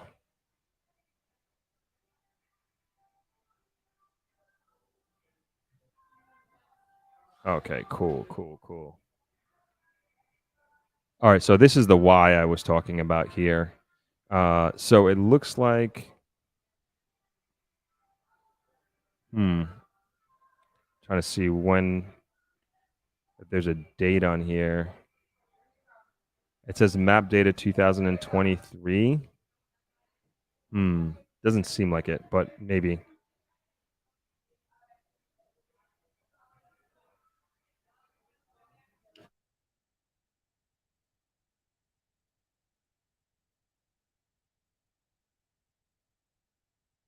Yeah, sorry about that. We're trying to fix that. We'll get in a second.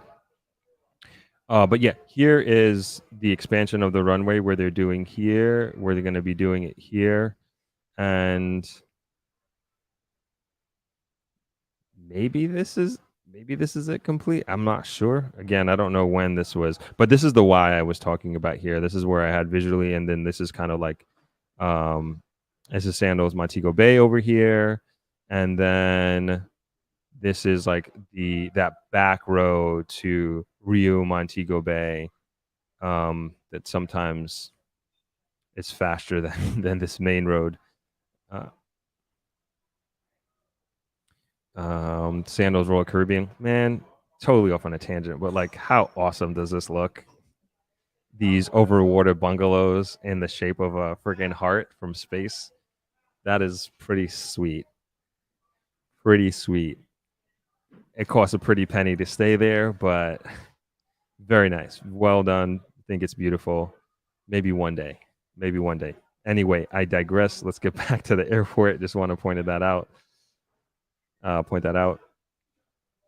And let's switch back over to, nope. Sorry. Got too many tabs open here.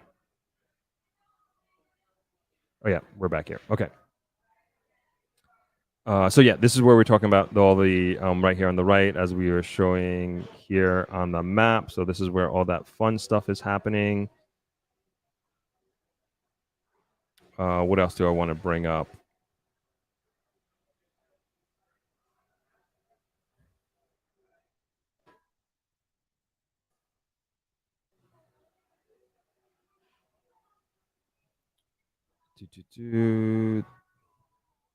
All right, so here's the bridge that they're going to be building.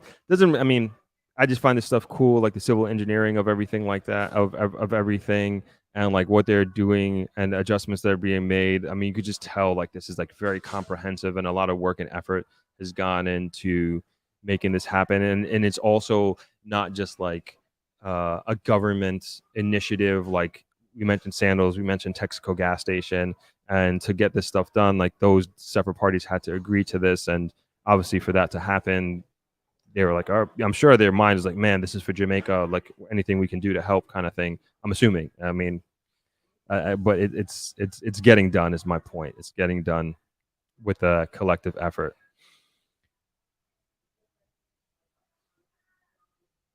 All right, so I think that's all I want to bring up. We've gone like pretty deep, and you guys can go deeper. Like I said, you have the NEPA proposal in the comment section there. You can click on the link, and you can go through. I'll also put it in the description as well. So for those who are watching this on the replay, you can go ahead and click the link, and you can study this, look into this as much as you want. What I do want to get into is what would I say? What would I want to do? Let's stick with the runway. Okay, let's stick with the runway, right? So this is, and we got to think like, all right, why are they doing this, right? And what does this mean? And one of the main things is two main things. I would say priority is like addressing the traffic of incoming, right? And as noted in one of the documents, that hold on one second.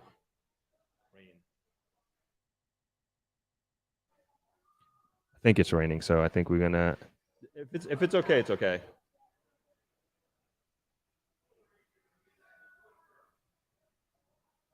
Yeah. Sorry, we think it's raining. Just want to make sure that it's okay.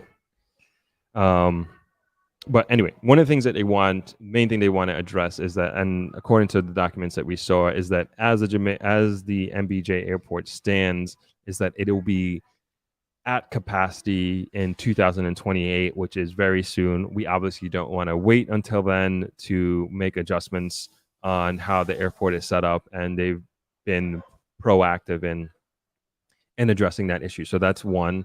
Then two is the ability to take on larger airplanes. And one of the main focuses I know they had was the Airbus 380. And that is the double decker. Let me see if I can bring it up. All right, cool. So I was looking at this article.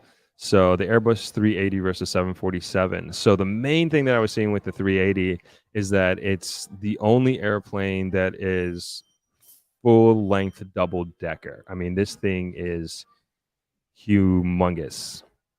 And as we go down here to the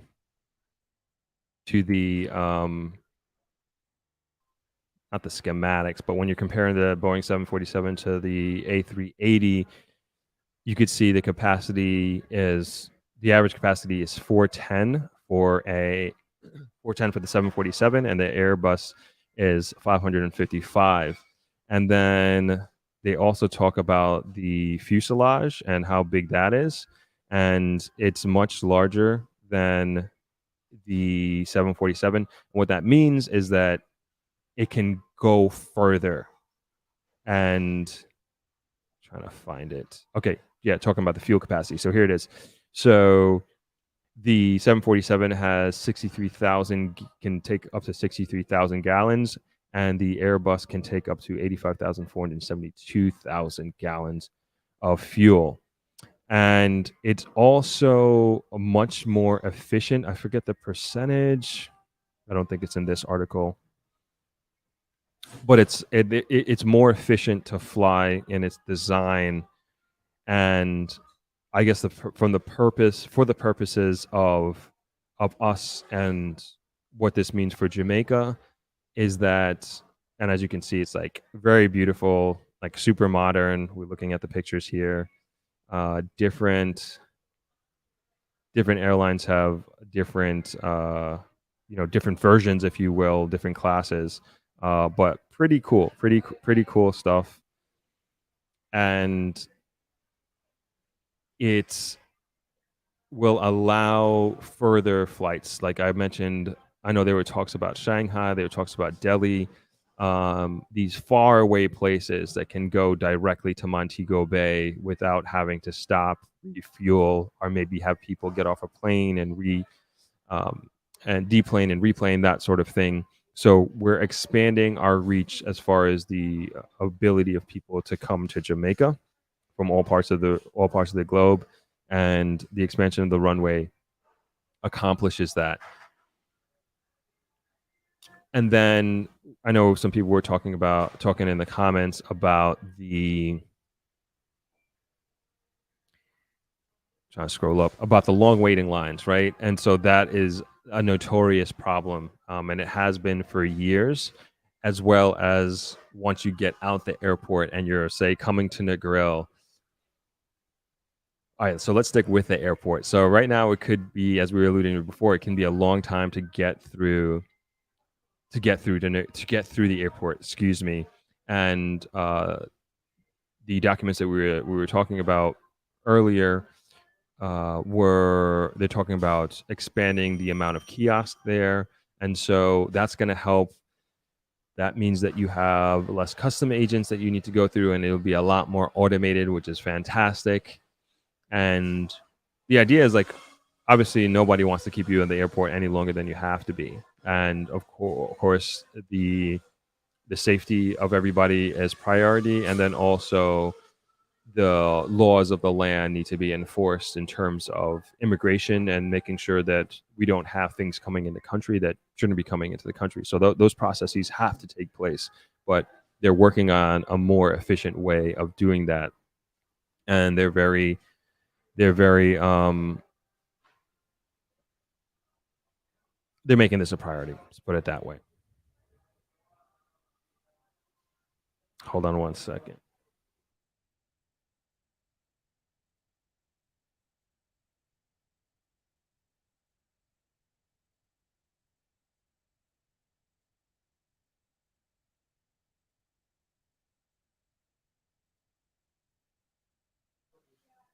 Sorry, I just noticed some little anal here. I just noticed some focus breathing with the lens, so Chad's going to try and fix it. All right. And then just kind of generally speaking too, with the I think we're gonna have to bring that camera in. It's starting to rain. Yeah, just generally speaking, the direction that we talked about this before, like the direction that Jamaica is heading in, and I think this is a microcosm example. The airport is definitely more so of higher end, and I mean, we looked at the the airplanes, like we're talking about Singapore Airlines, Emirates. I mean, these are like the best airlines in the world that have these planes, right? And of course, we want them to be coming to Jamaica. And when we think about those countries' economy, we're talking a little higher end.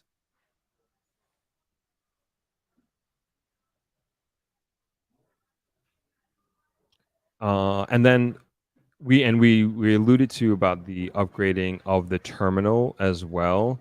And one of the aspects of that upgrade was the Mo Bay Lounge. And somebody was asking about, does it take priority pass? And they do. And I think it was last week's live stream, we were talking about the demographic that caters to, and it's these credit cards that have like these bonuses and these high annual costs to have these credit cards. And again, it's kind of speaking more to that specific demographic. And let's see here. All right, I want to show a video. All right, we'll get that up in a second. So boop boop, where is Club Mo Bay?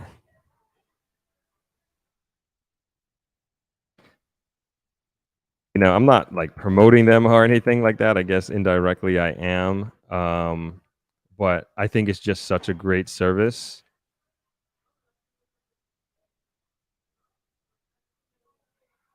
I'm trying to find their website.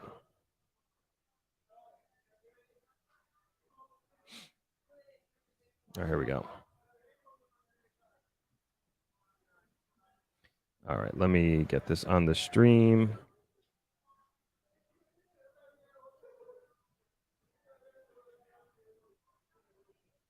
All right, yeah, this is their website. So yeah, if you're trying to, get that, like if you're coming in and you're just trying to skip all the lines, you could kind of just fill out the form here and book everything. Let's go over to Club Mobay Lounge. This is it right here, and here are the prices. So VIP meet and greet arrival service is $50 per adult, $25 per children, free for infants. And if you're departing, it is $33 per person. This is the departure lounge that you can go to, and they have a bundle service, $83 per adult, $48 per child. Not sure what that is. Quotes rated in US. Oh, the bundle service. Sorry, including both of them.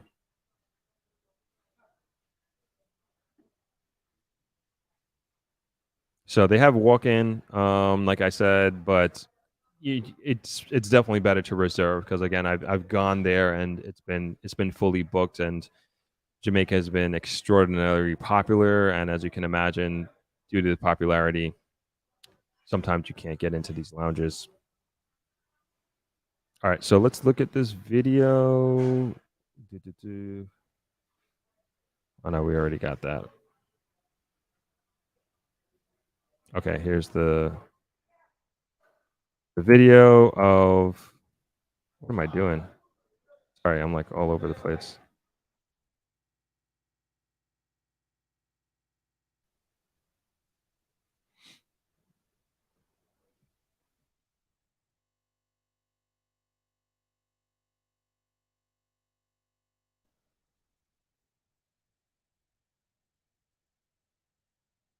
All right, so this is the video of Club Mobay. 1 second. So this is the coming soon for the new departure lounge. I don't know if you could hear the song, the music, but it kind of doesn't even matter.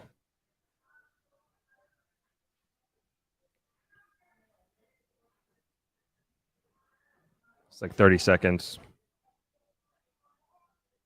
Let me know if you guys can hear this. I know I can't.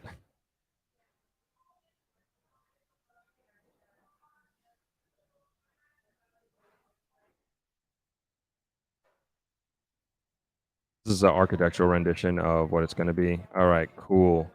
And then here is, so this is on Instagram. This is from Jamaica Travel. Good follow. And I'll just go ahead and play it. I don't think you can hear it.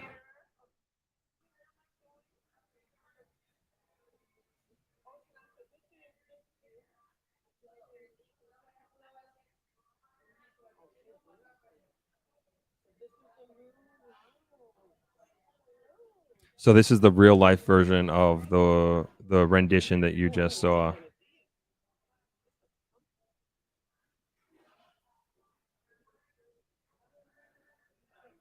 So I'll just let it run a few times. But like the way I'm looking at it is like, man, like this thing is like so beautiful, and it's just like very, very nicely done. And in many ways, it's like these European lounges. And if you travel to, I was in Paris in January, just like transferring from South Africa to New York, and it's reminiscent of that. As she goes through and she talks about it and walking through, very, very beautiful, very, very beautiful, very modern. Not,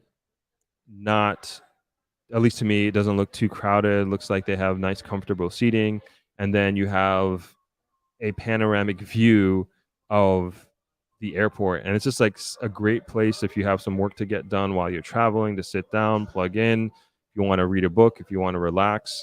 And also the food thing as well. You don't have those long lines in the concession stand, like I said earlier, of having to stay there for, however long online, half an hour, 45 minutes, an hour, waiting for your food.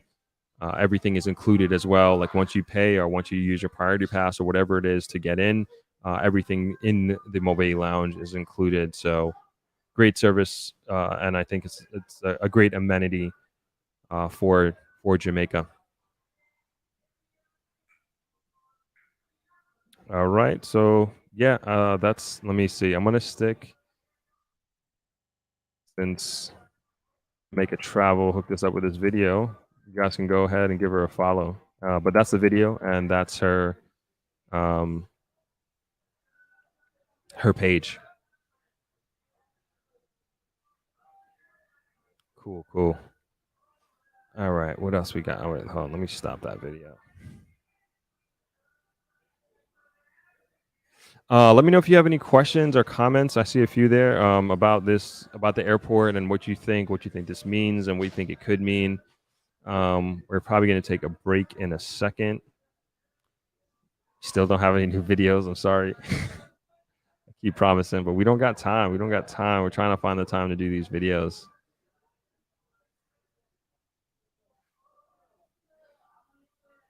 You know what? We're just going to push through, and we'll just go through these comments, and then we'll just take it from there. And we'll probably close off. All right, let's get these comments. Justin D says, do they have a date set for the highway from Mobay to Negril? No, they, as far as I know, they don't. They're still in, at least last time I checked, they were still in the procurement phase. And but I heard they're in the advanced stages of the procurement stage of the of the road. And there are several phases of that. Justin, good question. Good question.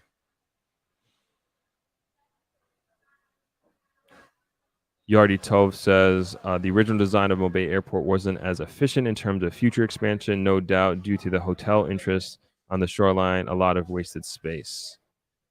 You needed 2 runways and a bigger taxiway to prevent congestion. Man, 2 runways would have been awesome. Would have been awesome. But I don't think there is. I mean, unless they build in the sea, I don't think there's any way that they can do that.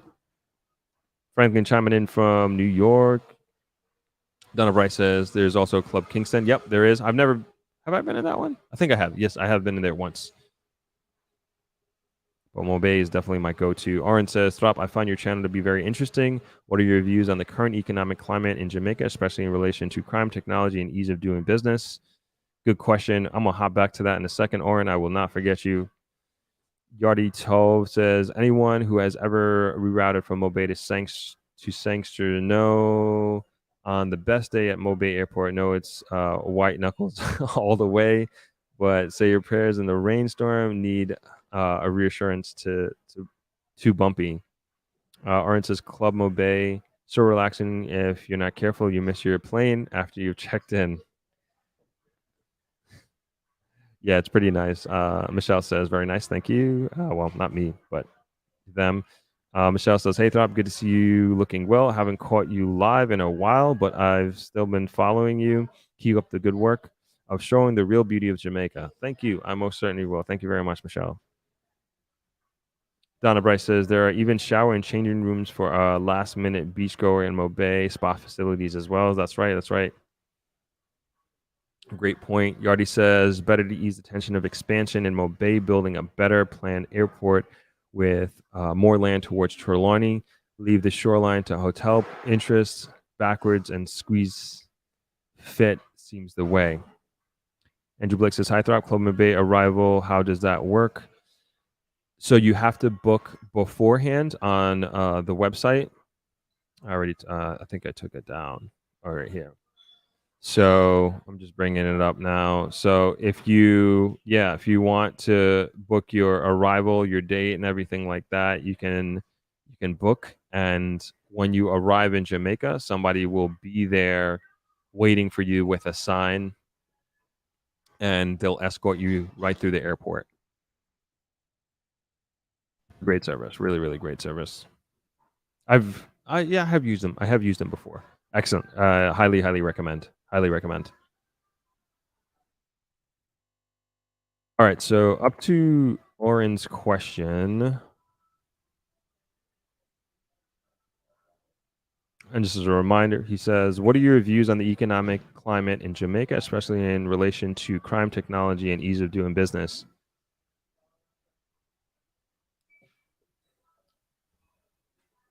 We talk about this all the time here. So this is for those who come here regularly, I should say. This is not a new subject that we touch on here. But generally speaking, I'm incredibly optimistic about it all, about everything that you just mentioned, the economic climate relating to crime, technology, and even ease of doing business. Jamaica is steadily climbing on the charts of ease of doing business globally, and it's pretty easy to get started here. If you want to set up a company, I forget where we are right now. I haven't checked it in probably about 3 years or so, but I think we were in the 50s globally, coming down from like 80 something, as a matter of fact.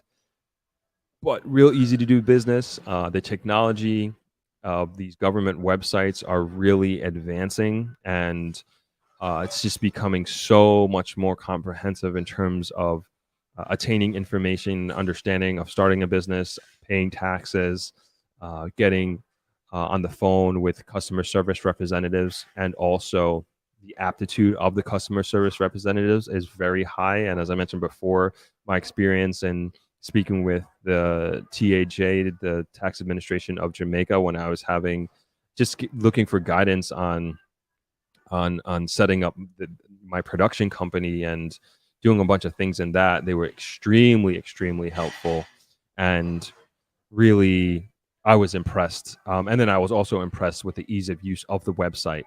So in that sense, we're definitely moving in a positive direction, which is exciting. As it relates to technology, we have a guest here who's also a subscriber, and we were just talking about the technological backbone that Jamaica has, specifically Negril, as it relates to internet speed and also just internet infrastructure. And it's very good, period. It's very good. It's available. It is to the point at which you can set up high levels of commerce, in the sense of if you need high bandwidth, if you need high internet speed, you have that available. So the backbone is here, and I can't emphasize that enough. It's here. It's at a high level that is comparable to most places around the world that you would think. And I'm not saying it's the best in the world, but it is really fantastic. And so if you're in that industry and you're heavy use, and I'm thinking more so along the lines of, not as Sheldon was talking about, the being a digital nomad. Yes, we have that easy. If you're somebody that needs to chime in, do Zoom calls, send files, download from the cloud, like, we got that. We've had that. That is great. It's consistent, aside from these little power cuts. And then you also have backup. You have backup services such as Starlink, if you wanted to use that as well. But the readily available infrastructure for that is here, and you can take that to the bank. At this point, my business is really relying on it, both a hotel and also my production company. So I would say I'm a real world example as far as that's concerned. Where there are opportunities, I would say, with technology is really just a focus of bringing that industry to here, and I'm thinking specifically Negril. And so I would love to see more of that. I'm encouraging that as much as humanly possible. As it relates to crime, and I mentioned this before, it is something that's real. It's a concern, but it's more so, and of course it affects the families that it affects directly, right? But I always say it's not something that should hinder you from considering to invest in Jamaica. It's not something, or at a point where it should hinder you from considering to move here. Of course, do your own research, figure out if this is something comfortable for you. Does this work for you? And make your decision within that context. But I don't think, and I see this in a lot of comments, I'd never move to Jamaica. I'd never invest in Jamaica. It's too dangerous. It's too this. And it's just like, okay, that's your opinion and that's what you think, but there's a lot of investment coming in and a lot of people moving here for their own personal reasons. And I think there are more people seeing opportunity in Jamaica than there are that of people who are completely deterred and will never move here. At least that's the sense that I get. And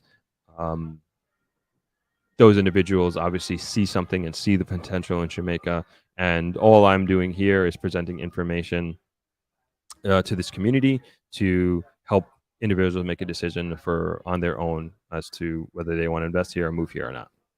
So that's kind of my take on it. I hope I answer your question, Oren, and thank you for the opportunity for addressing that. But I think we're going to close it off here at this point. Got to get some food. Unless anybody has any last minute questions, I think we're going to call it right there. I got to go for a run too. I didn't run this morning. I've been having ankle issues, but we're going to test it on the beach. Maybe. Should I go on the road? I don't know, but I'm going to get a run in. It's a short one.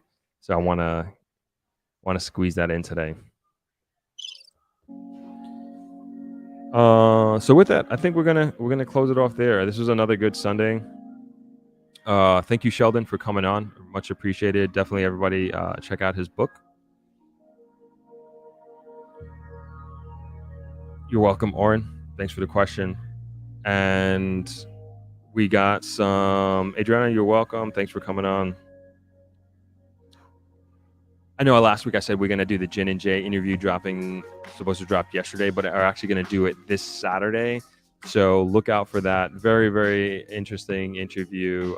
Jin moved from Toronto with her 5-year-old son in August to Jamaica, and amazing story. Really, really enjoyed that one with her. And we're gonna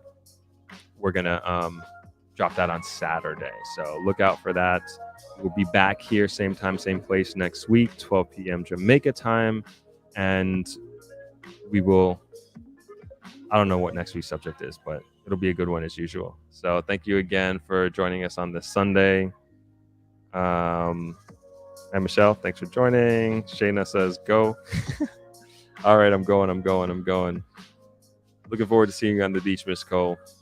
Yes, I got to go eat. Thank you, Shayna. And thank you again, everyone, for joining. We will leave you. Thank you, Fitz.